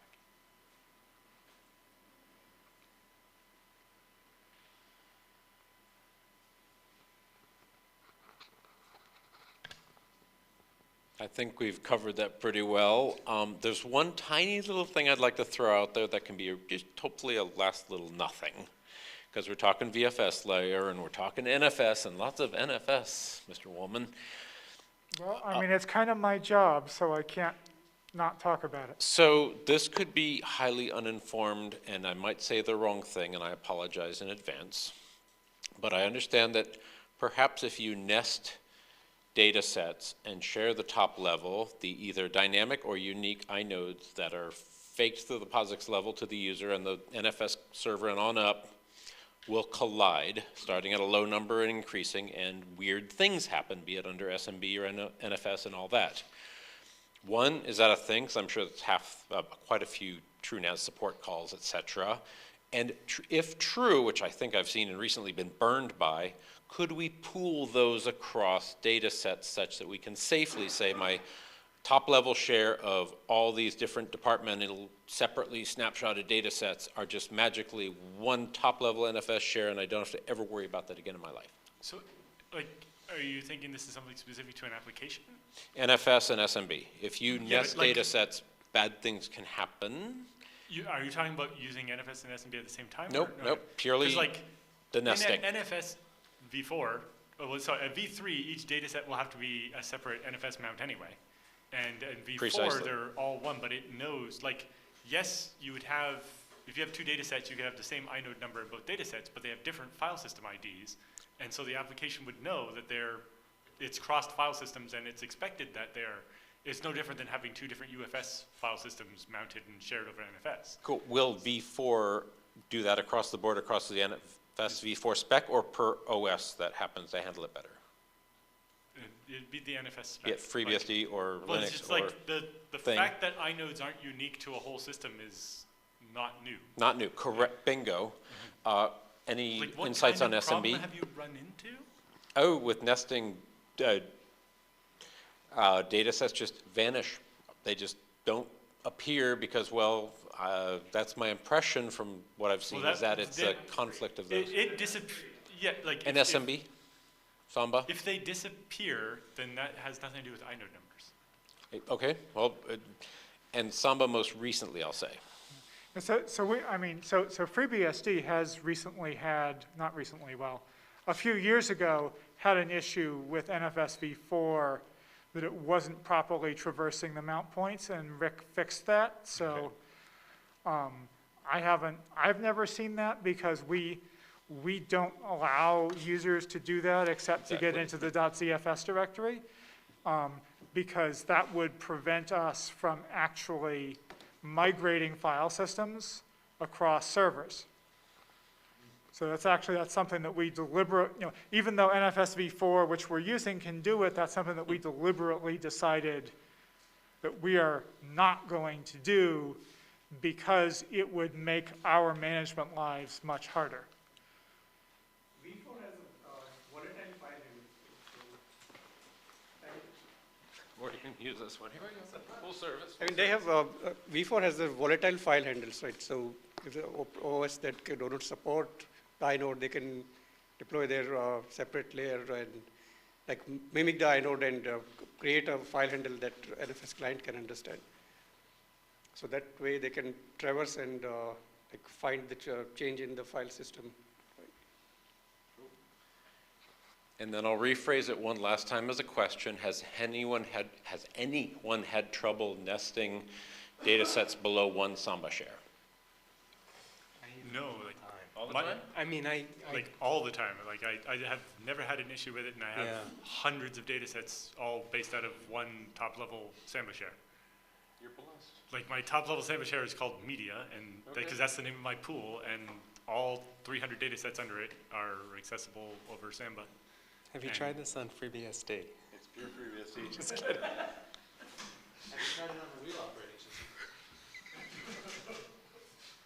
Here's a nickel, get yourself a real computer.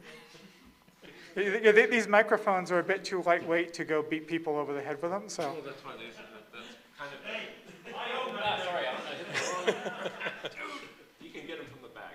Okay. Any last final thoughts? Thank you, panelists.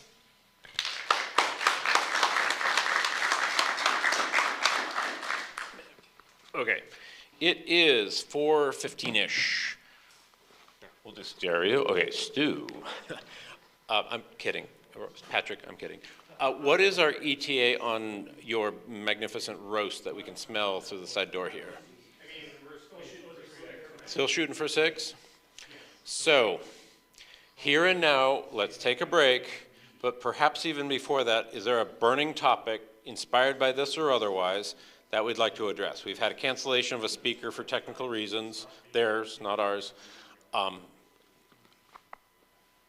Other thoughts, topics, ideas, fun stuff on the original topic? The other one on the list there was the audit stuff. But I keep hearing the same sort of, we need information provided efficiently, like, oh, you turn on yeah, but Samba this is auditing and there's a bunch of overhead, and it's like, well, what can you tolerate? Well, we need more hardware to compensate for the auditing we're doing, and it's like. Well, in this case, there's just, if it's over NFS, there's nothing. You don't have any data. It gets back to Stu's point of, if I can't get the data, I can't do anything with it. Cool. So, Alan, is there something, are there opportunities there, or, gee, Well, so there's computers still opportunities. suck? It's mostly what are people's use cases. So Okay. because of the way NFS Oh, works. stop right there. Show of hands, do we want to talk about that after a break? See you in 15 minutes at about 4:30. Okay. Cool, thank you.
I think is the part that is actually going to be challenging. Yeah, and getting buy-in from the Illumos community to be like, yes, we are comfortable with this plan. We believe it will give the level of stability that we care about is going to be something. And so I'm curious to hear if people have proposals for how to deal with this or for approaches to take. The one idea that came to my mind when I was talking to Michael about this a little bit is that we could have something like an LTS for OpenZFS. And this would be useful not just for Illumos, right? There are plenty of companies who want a stable version of ZFS that keeps getting serious bug fixes and security fixes and whatever other things, even if it doesn't get the new feature releases as often. This would be an extra task for the maintainers and the release coordinators to deal with, but it might be useful to enough people that it could be worth investigating. So that was one idea that I had, but I'd be happy to hear what other people think. Super briefly in parallel between a little bit of Rob and a little bit of Joseph is just the test suite and improvements to it, which hopefully would improve quality, which then trickles into everything. And Right. Is there anyone here who doesn't want quality? Because like, oh, this guy, okay.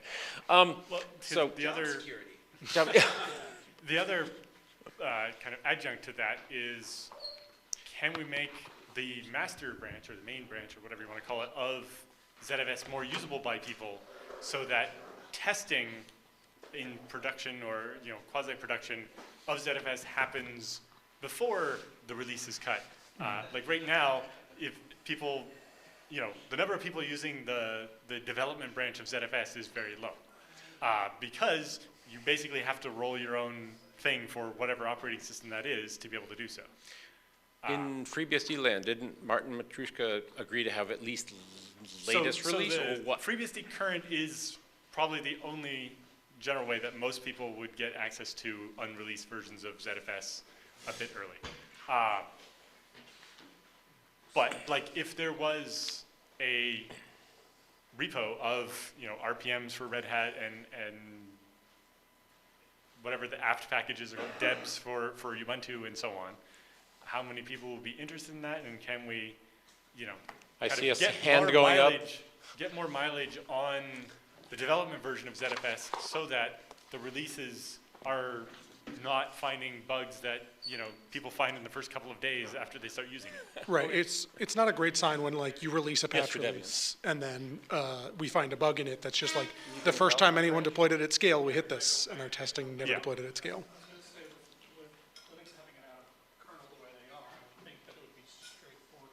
Well, the complexity is every distro uses a different kernel, and your package is tied very tightly to the kernel. So it requires quite a bit of work from the maintainers. And so, at Clara, we maintain some repos of customized versions of ZFS for customers, or even just newer ZFS on older Ubuntu to keep it working for them. But, would there be, maybe we could do something like this for the development version so that we can get more of this kind of early testing. We have a vote from the kitchen to do it on Debian because they're doing it already. So someone's got to build it and test it, and he's tasked with that. And if it was made easier, he won't object. So there's that. Just send a replication stream while you're testing, and we're good. Well, by default, the replication stream goes back to being compatible to ZFS from like 2006. So it doesn't have most of the features to, it doesn't, by default, unless you're using Zelta that finds the greatest common denominator set of features, by default replication uses the lowest common denominator and doesn't use any of the new features. Yeah, because ZFS replication is unidirectional, the default is to not use any features. And you have to opt into each feature because you have to declare the other side actually has support for it. Otherwise, it assumes go back to, V28. And Capital L. Nope. Yes. So are you collecting the features, putting them in the send string for Zelta, and manually? There's a default, and then I exclude if they don't show up on the other side. Oh, the microphone here if you want to use the microphone. Sorry. And Mr. Baculo. Yep, it's you. Hey, light up that mic. Does an organization like yours, as a backup provider, really, really want an LTS version of OpenZFS that just is focusing more on stability than new features. LTFS for tape? LTS, no, long-term support. Long-term just- support. I mean,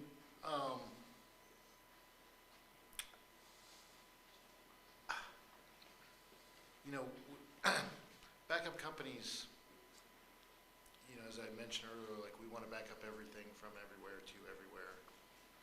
And we don't really have a lot of choice in the matter. So, you know, I think somebody asked, I think you might have asked me this question. Directly to prime you, buddy. Yeah, so basically, having thought about the it. answer is that, you know, what can happen for us is if people are running hot code and they're having problems because of a bug in ZFS diff or just a bug in ZFS in general, it makes it harder for, I mean, long-term support for us makes it easier to set up fewer test environments. So if somebody's running a, you know, some hot code, you know, having to replicate, trying to replicate their issue can be difficult. Because they're, you know, you have to decide, is this a bug that's just existing in ZFS or is it part of a non-long-term release?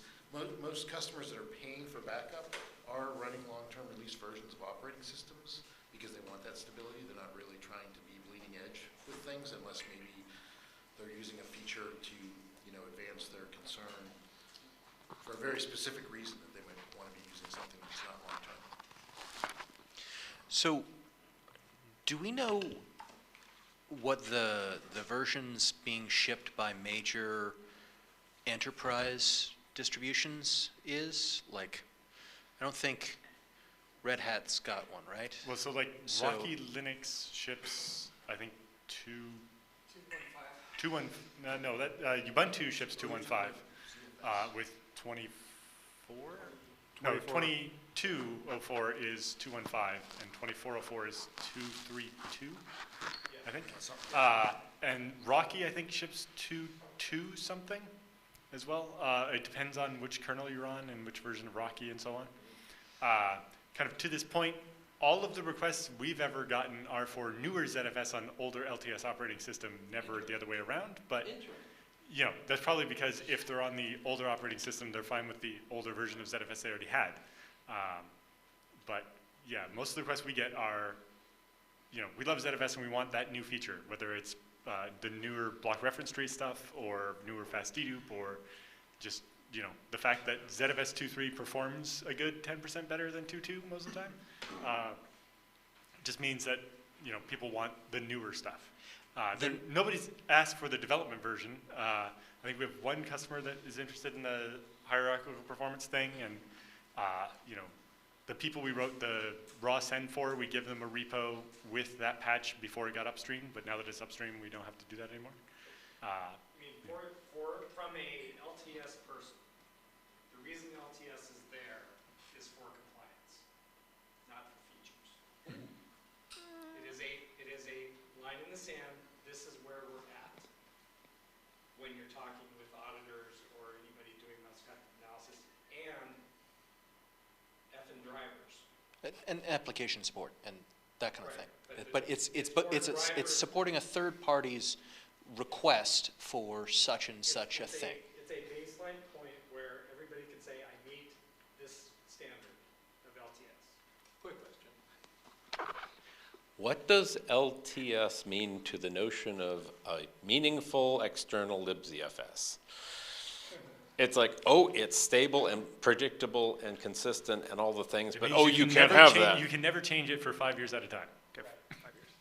Ooh, there are things in life that I don't want to change very often at all, but anyway, it's like cars. Yeah, but if libzfs has to support every feature in ZFS, then not being able to change it causes problems. And, you know, versions with, the versions with it.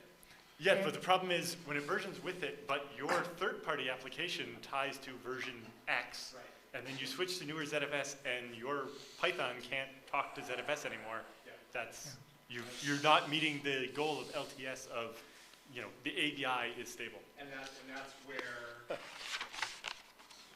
normal brains, I need this room, hey, I need this feature, I'm accepting that risk.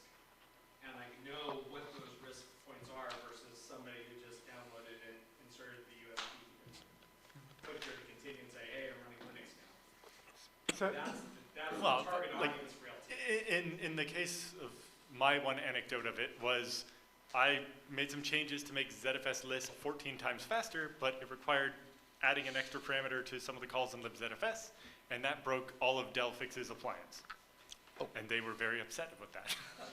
Oh, so on sort of the other side of this, and this is an issue that we've wrestled with a lot in FreeBSD, where we're integrating external vendors' long-term support that has a different cadence and timeline from our long-term support.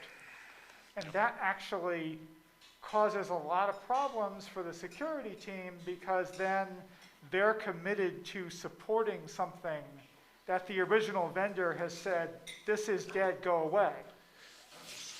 Yeah, there's no version of OpenSSL that lasts 5 years anymore. And even if it did, if we pick a version 3 years into its LTS-ness, and there's no newer LTS-ish thing yet, then we're still stuck with 2 or 3 years at the end of that where we're on the hook for doing the maintenance, even though upstream has moved on.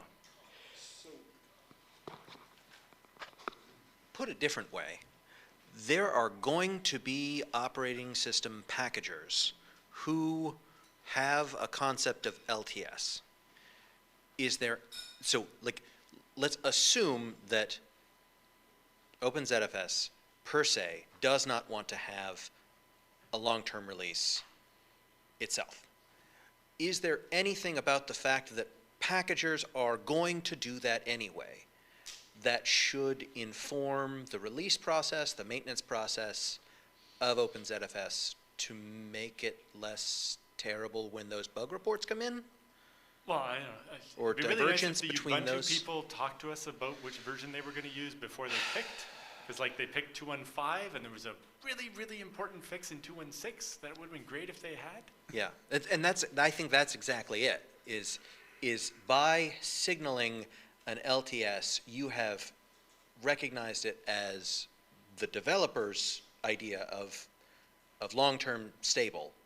Right. But Not to Garrett's point, the the problem packagers is, out of, you know, at the time, ZFS's concept of an LTS was probably like 2 or 3 years of we'll keep patching this. Sure. Whereas Ubuntu is like, well, we're going to have to ship it for 5 years, and our dates don't line up. Like we do our release in like, well, usually November-ish, even if we aim for October-ish, and they're doing theirs in April, and you know that's generally helped in that they were on 2.32 or 2.15. There are a couple of point releases in, so most of the rockiness is dealt with, but it's still not, you know. We can't get it to align. Cuts in February to make the April release. Yeah, and we do ours in November, maybe the timing doesn't work out, and then it's like, well, FreeBSD tries to have their release at around the same time. So, you know, FreeBSD 15, the betas of it ship with ZFS 2.4 RC2 in hopes that the release will be done in time to not hold up the release of FreeBSD 15. stepping back, quick question. For the about roughly 20 people here, do we have 20 definitions of LTS? Point of order. At least 21. 24. Yes, there is a Latvian joke, which is 3 people meet and come back with 5 political parties. Give me another drink, I can come up with 3 more. Perfect. So, The idea of a fast release cycle came up with my boss this past week with OpenSSL. The fact that I think in the last year they've shipped 4 or 5 different releases. And I guess the question is now, with all of those coming out in the last year, are any of those making it into some of these long-term, like Ubuntu releases? I mean, the sudo patch from 2 weeks ago, that made it into the LTS support realm. And that's probably the mechanism that needs to be looked at, because it is critical. But, you know, Ubuntu has never shipped a single patch for ZFS after they've locked a version in LTS. Right, but if we had like a canonized LTS version at any given time of ZFS, maybe that would provide enough signal to them that like, hey, patches are going to keep coming to this. Maybe we could get them to actually update their ZFS version with those patches. Or the people that actually care will roll it around. Yeah. I guess the question, what promises shall we make to make them update ever? Because no, we already, we at the point of branching, of new branch, we promise no new feature will appear, pool will be compatible. Later, after like about a year, we more or less, no, also we run checks, as part of check style, we verify API compatibility. So it should not break unintentionally. Shall we, like after a year, after we start the second branch, should promise that API will never change no matter happen? Will that promise be sufficient for the distribution to actually start updating at that point? Well, at this point, like, they wouldn't cherry pick the like 4-line fix from 2.16 back to 2.15 that they shipped to avoid the problem when you got over 4 million inodes. If they won't cherry pick one line, then what are we talking about? Yeah, like basically how to badger them into cherry picking the fixes. Like, I'm looking to the point they should never try to cherry pick. They should update to our next release. But for that to happen, we should promise them that we won't break X1Z whatever, and enforcing API check, I think is the most we can do, and stability after a year, I guess that's the best we can promise at all, if anything. If we had written a CVE for the 2.16 fix, maybe they would have pulled it in. I don't know. Like, honestly, I'd love to have a conversation with them about what their criteria is to decide these things so that we could make a process that would give us influence over what they pull in, or let us signal to them, hey, this is one you want to pull in. Because right now it's just a black box, and I've had no success getting a hold of a live person that's involved in the ZFS part of it. Yeah, I don't have any contacts either, but they came to a leadership call one time, and that's when we told them, no, you can't use the same key for ZFS encryption in the installer on every machine and then change key after. Oh my God. So we saved them from that, and you think that would be a lesson about, hey, we should probably ask these guys about everything that they did.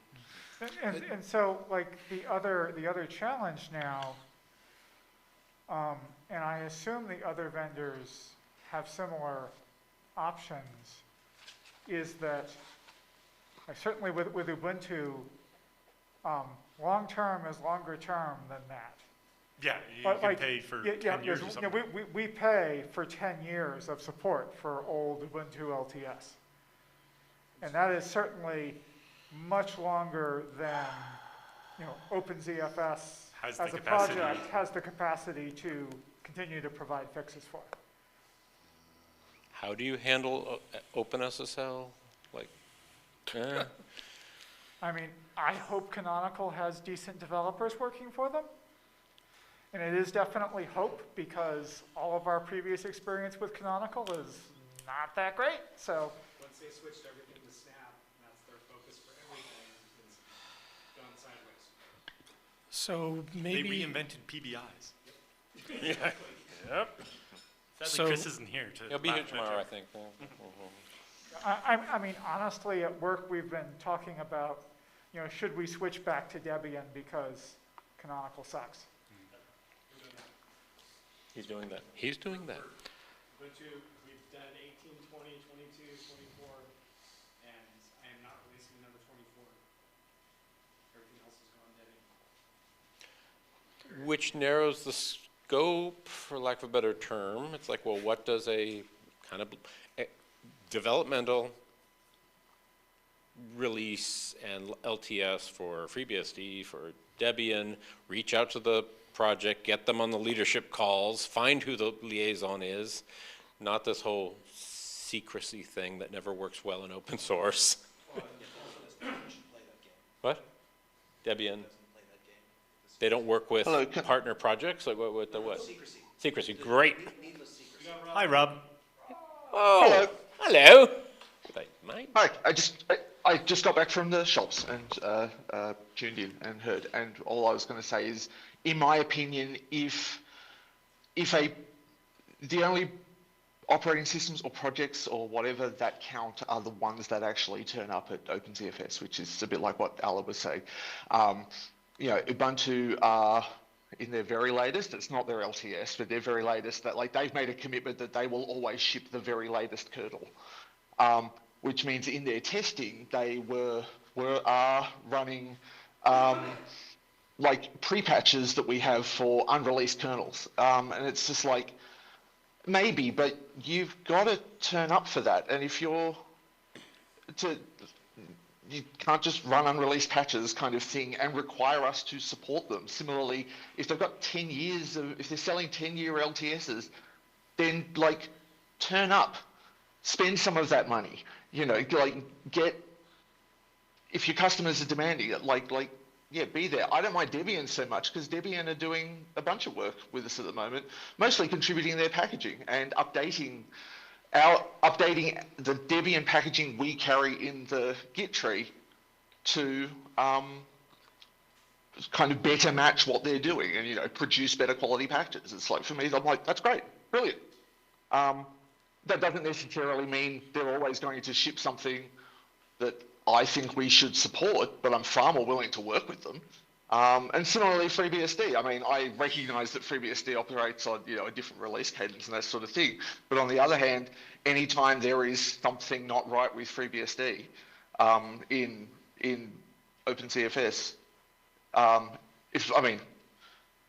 FreeBSD people are actively paying attention as well. But if I break something, like I think I broke in development, we never released this, but I think I broke something in like the way page writeback handled.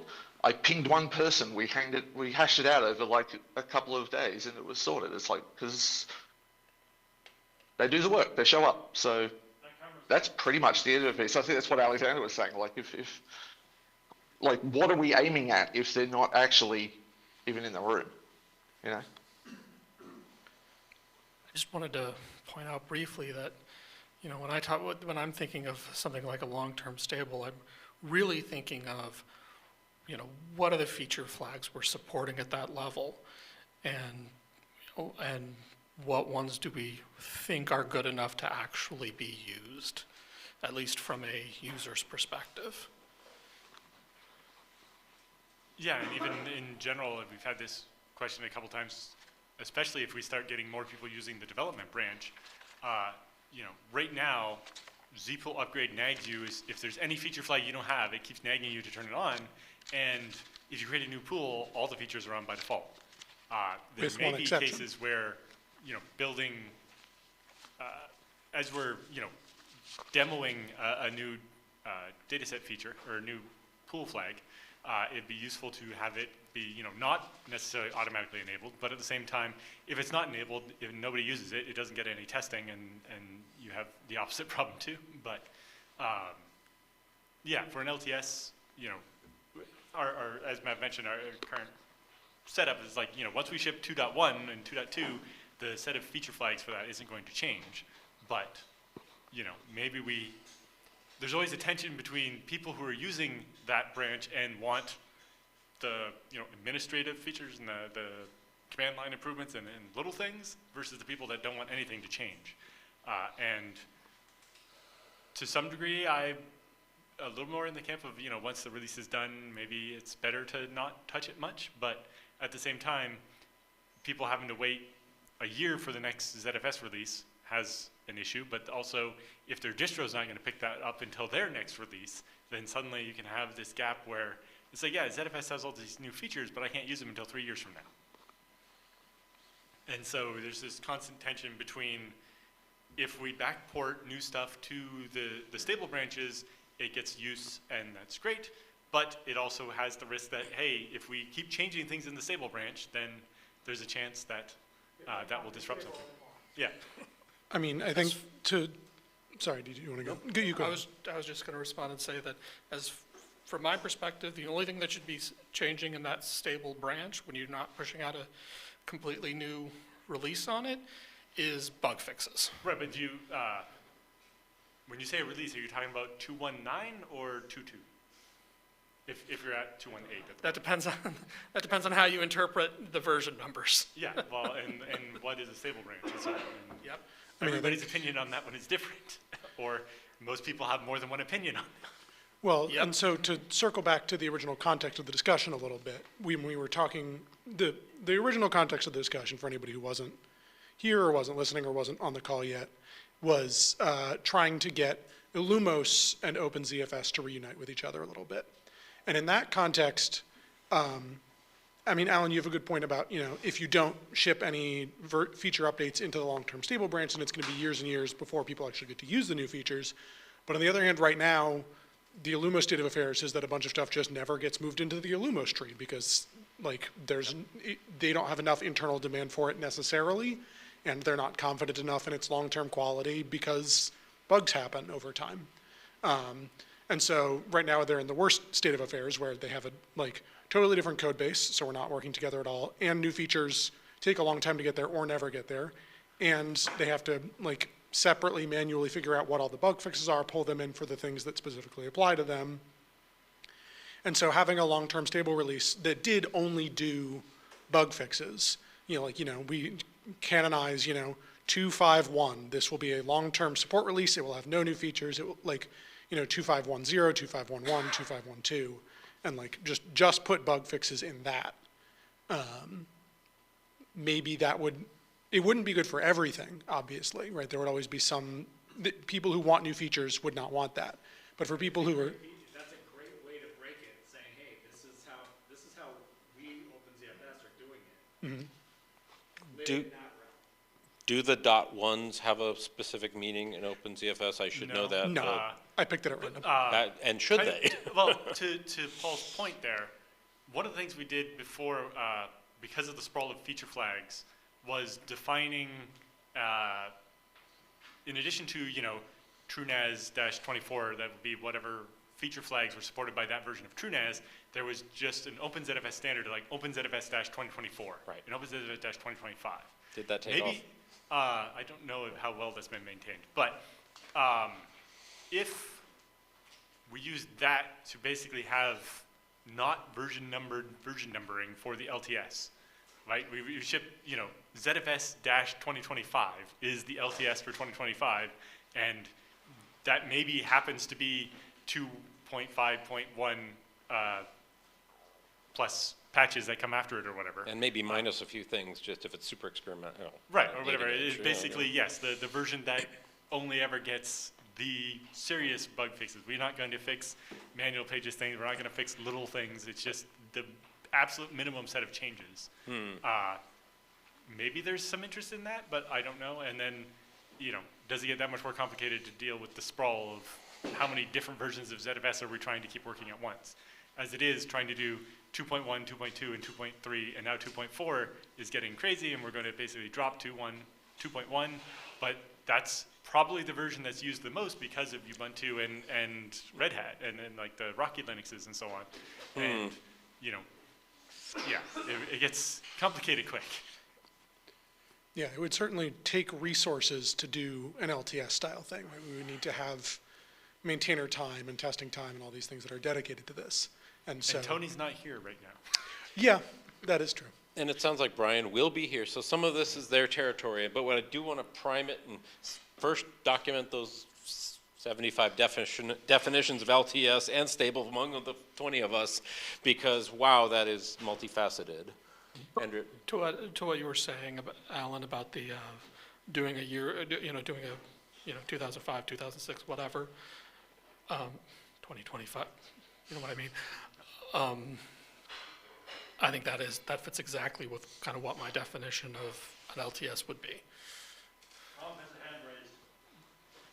Go ahead. So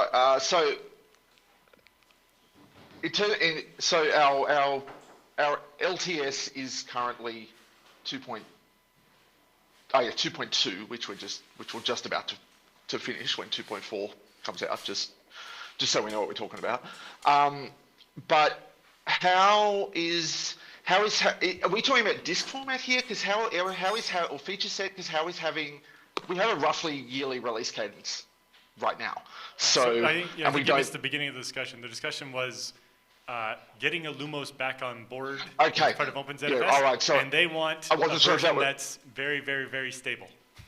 Right. So, and for that, Yes. So, I mean, we could basically, we could rebrand, 2.4 as the 2025 or 2026 release or whatever. That seems like they're about close enough. But again, have they explicitly said, and I say they, I realize it's not one single thing, but have they explicitly said, we are willing to do this work if there is like a line drawn here? No, they basically said we're not willing to do it because there are too many bugs. Right. The only way for them to get less bugs is not to run master, but run stable branches. Yeah. But then they couldn't run it into main tree because how would they jump from a branch to branch? It would be a mess in the history. There's a way to solve that problem using Git submodules. You can have like a sub-tree as part of the tree that you would do separate. Like there's a way to orchestrate it that would make it work. I was thinking like some sort of out-of-tree builds. This is part of the build system stuff that I was talking about that is solvable, but like interesting in its own way. But well, and part of this also stems from Illumos's slightly different way of doing things, where patches exist in kind of vendors' own trees, and only once they're proven stable do they go into the Illumos tree, whereas OpenZFS works almost exactly the opposite. New stuff goes into OpenZFS and then trickles down to a vendor, and then eventually gets into a product. And I don't know that there's a way for people to test features before they're in OpenZFS. I mean, there isn't exactly, at least not disk format changes, but we have talked about it before. We've talked about a lot of things before, and they are always often with, here's how we would tackle this, who wants it? And with something like this, like I personally will go to the work of working with someone on the Illumos side to get OpenZFS back there, because I personally want to see like OpenZFS on every operating system. That's a lot of work that I do off on my own. But I don't want to do a bunch of stuff if we're just guessing, oh, we have too many bugs. Well, we fixed all the bugs. Yeah, well, we don't want this. It's like if someone turns up and says, A, B, and C, this is what it will take, even if it's a massive amount of work, like we can do that, we can target that, but otherwise, like, I'm not saying I don't see the point in this conversation, but it's so hard to know what anyone's aiming at, and there's lots of first steps we could take, but if we don't actually know what we're aiming for. I think that's a really good point. I don't know anything about Illumos, so. Yeah, and so we do need to have those conversations with Illumos folks, but the part of what I was hoping for from this discussion is figuring out what's the scale of things we would be willing to think about as ways to try to make this happen. Like, would be willing to think about doing something like an LTS? Would it take increased testing investment? Like, what are the things that could make this a possibility? What are the things that we think we as a community could try to make happen? And so thank you for giving me all the in-between context. I have been listening while I've been doing other stuff, so I've been trying to keep up. But so the thing I was thinking with whatever we call an LTS, if we were just talking about on disk format, that's one thing. If we were talking about a release, like a release train, which effectively keeping 2.1 or 2.2 alive longer, like that might be a thing as well. But then I start to think about right now you can't run 2.1 on a kernel, I think much beyond about 6.1,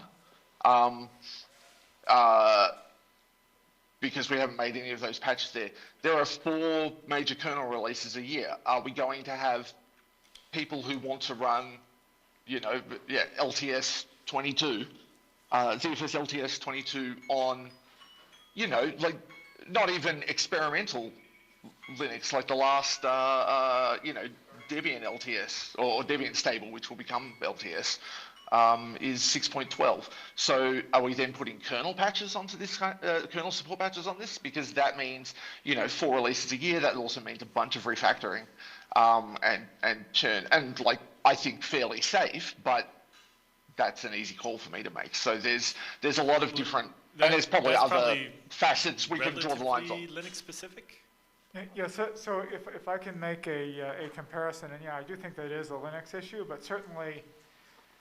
I mean, that's where most of your users are. So I'm also following OpenZFS, and which is also another file system, and it's mostly used on Linux platforms. And yeah, like 90% of the OpenZFS stable branch releases are nothing more than make this work on the latest Linux kernel because they broke the API again.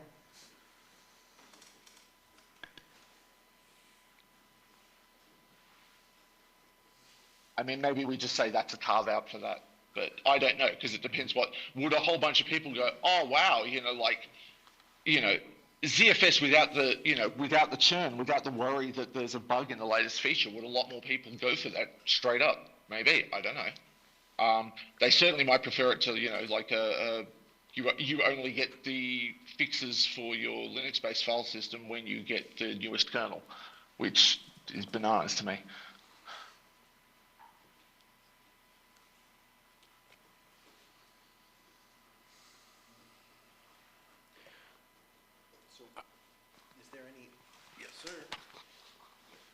So is there any remaining demand for this? Like, I feel like we've kind of walked ourselves out of most of the things we wanted. Is there...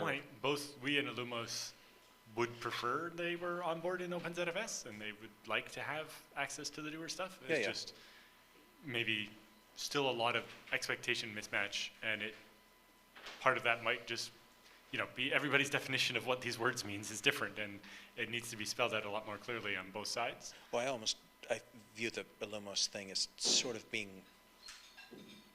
completely different, like from the Linux kernel LTS idea of stability. So I guess that's where my confusion was. But is there any feature of LTS that is wanted by anyone for Linux systems? Or if we You mean sort of talk a long-term support version of ZFS, or are you talking about like the kernel thing? Well, sure, yes. From Linux to provide a stable interface, that would be lovely. But no, I mean, did we end up deciding no LTS? No, I don't think we decided anything. Okay. It sounds like most people would, a bunch of people would like an LTS, but everybody's definition of how strict that LTS should be, like what mix of fixes it should get. It should be like critical fixes only, every fixes, and the ability to keep it working on newer infrastructure bits, what the criteria are for what's eligible to be merged into the LTS branch is still very much in flux. And also how much capacity the project of OpenZFS has to maintain this LTS, or how many LTSs and so on, is a different thing. So who would pay for it? And I don't mean this in a like, where's the money coming from? I mean, who values this enough that they would pay for it? And what do they care about? Like, Ubuntu apparently doesn't care enough to show up to free meetings to ensure their own stability. Maybe they don't realize that that's what they would get, and that's a communication problem.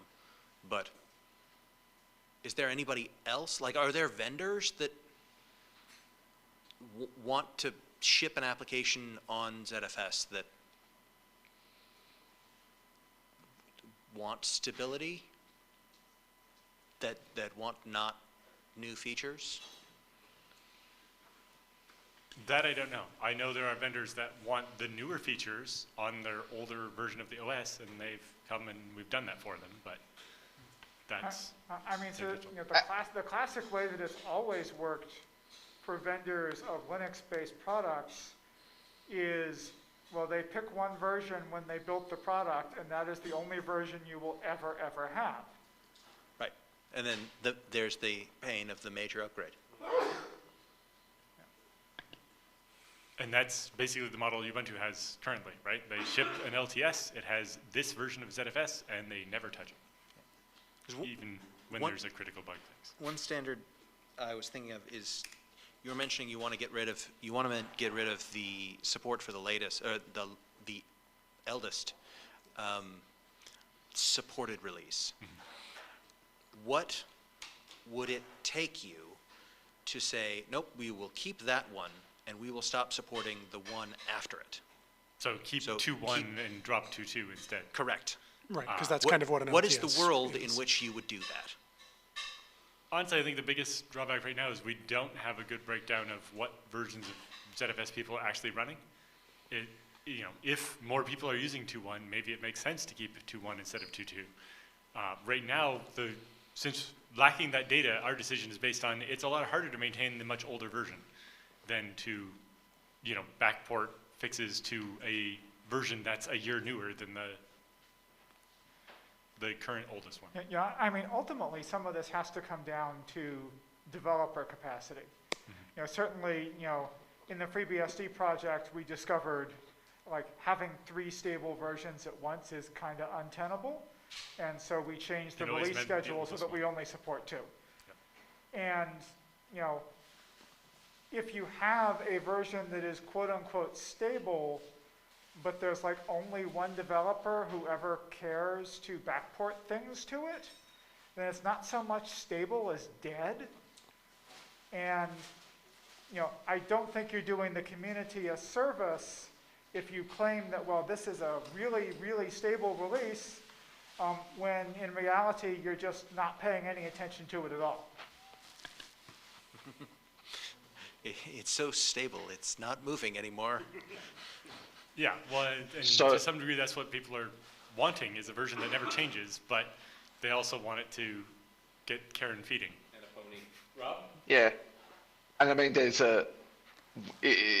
that, it becomes interesting when we start to talk about performance features as well, but which I don't think. But leaving that aside, I've made it very clear here. I'm very much of the opinion that any vendor who turns up gets help, and any that doesn't. However, a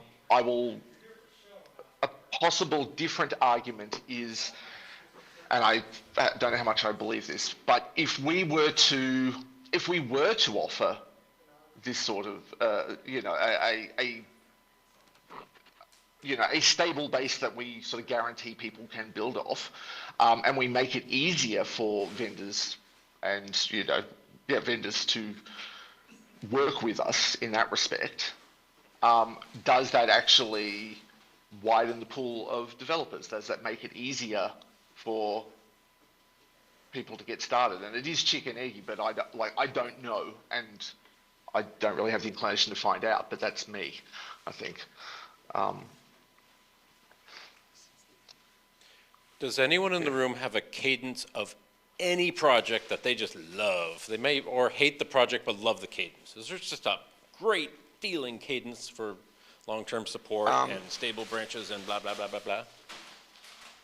There's Debian in production, which I ran for many, many, many years in a previous life. I always ran the LTS, and that was, and even once, so Debian will support they support the current stable, they support the previous stable as their LTS, and then they actually have a separate LTS team that will maintain it longer for that, and they basically just ratchet down the amount of base system support you get. And then there isn't even, they actually have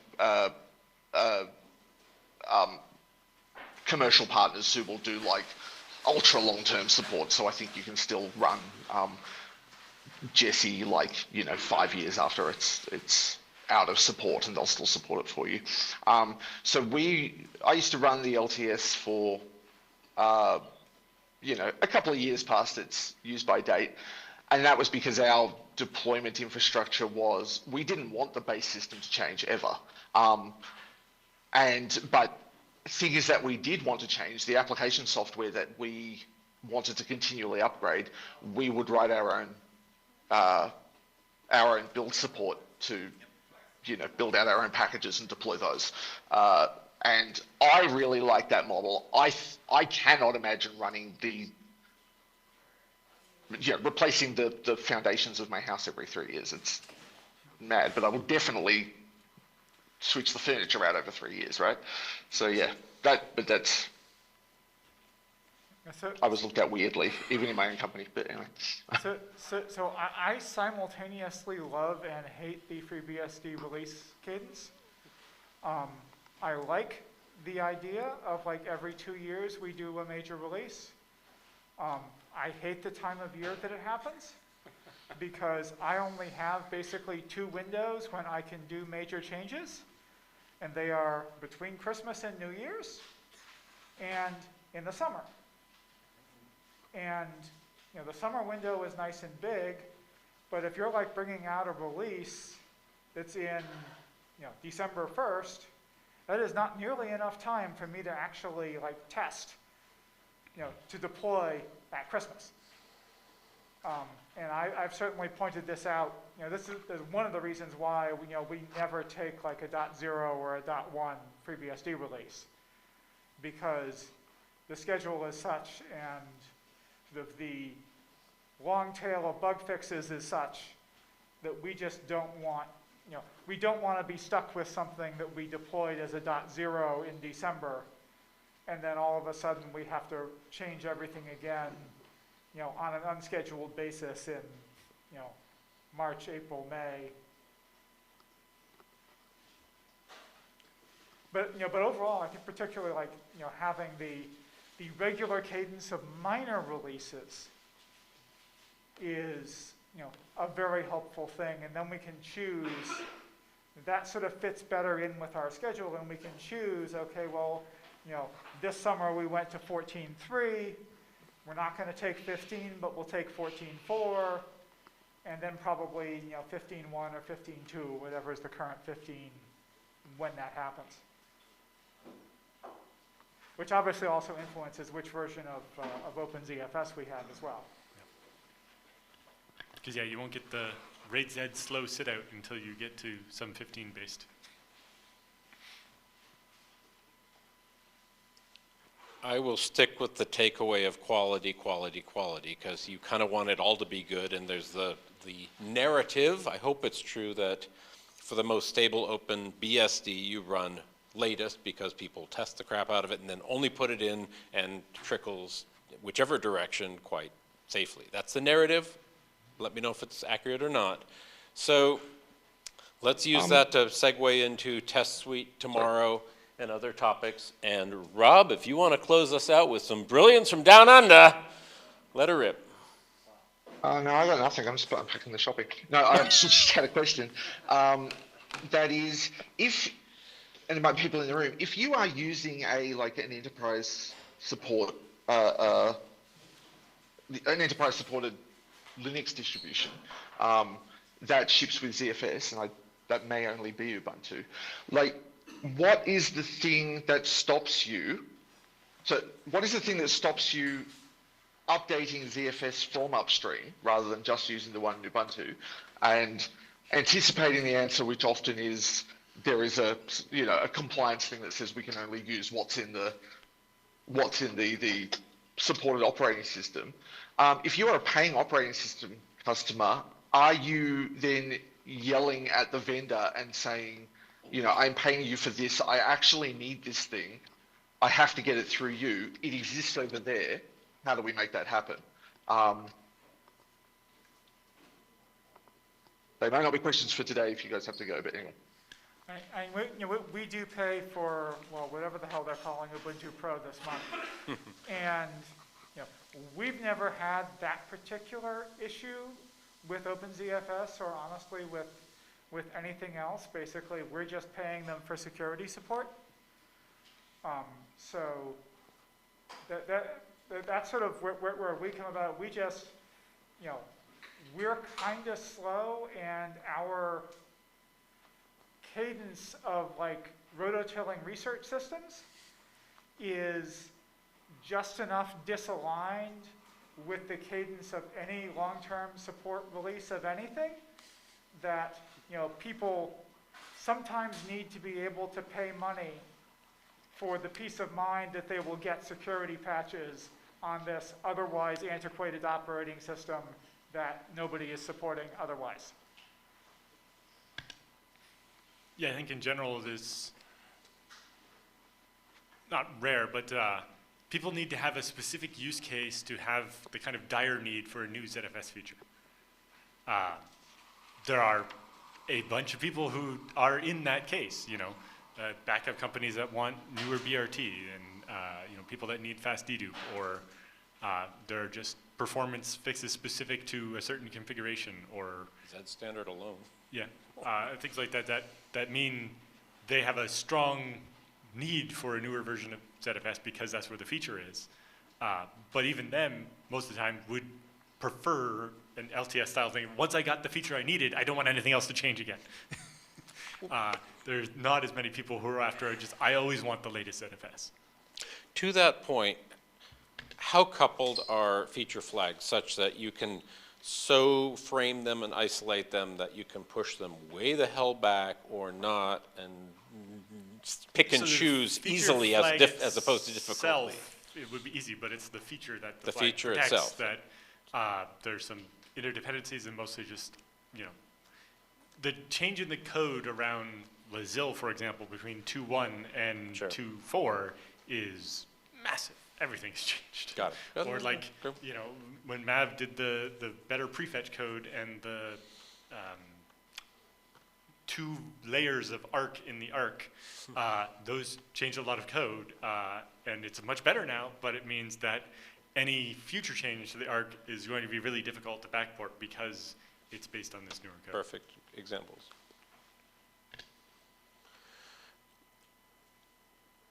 We will not solve this tonight, but please keep thinking about it, and let's identify what I'll first say feels right, and then let's see what's implementable in practice, and it keeps coming back to quality, because if every possible version was stunningly stable, it's like it doesn't really matter what you grab onto. Does anybody have ideas on things that would further improve quality?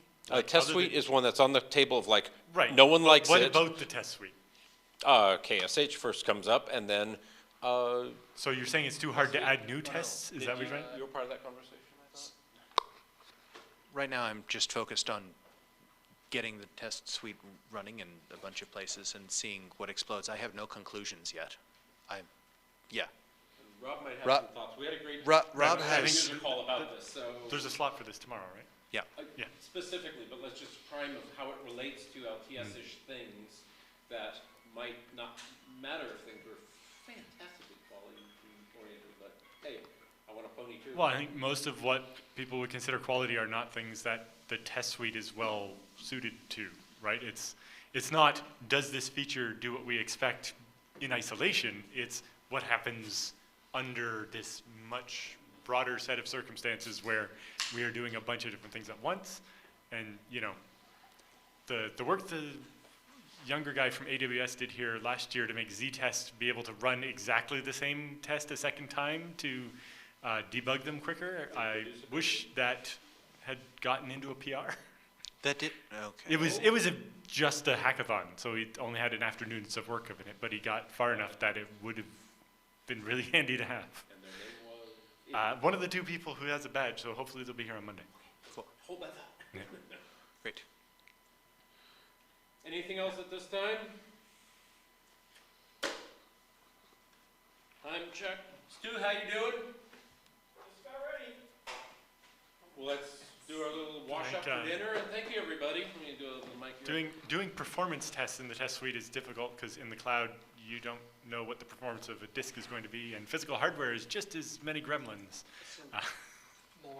Actually, that's a great point. So, Rob was, I brought up performance testing with him because so I'm just trying to get into testing. I figure if I'm going to contribute, I should at least, you know, not break stuff. So that seems like testing is good.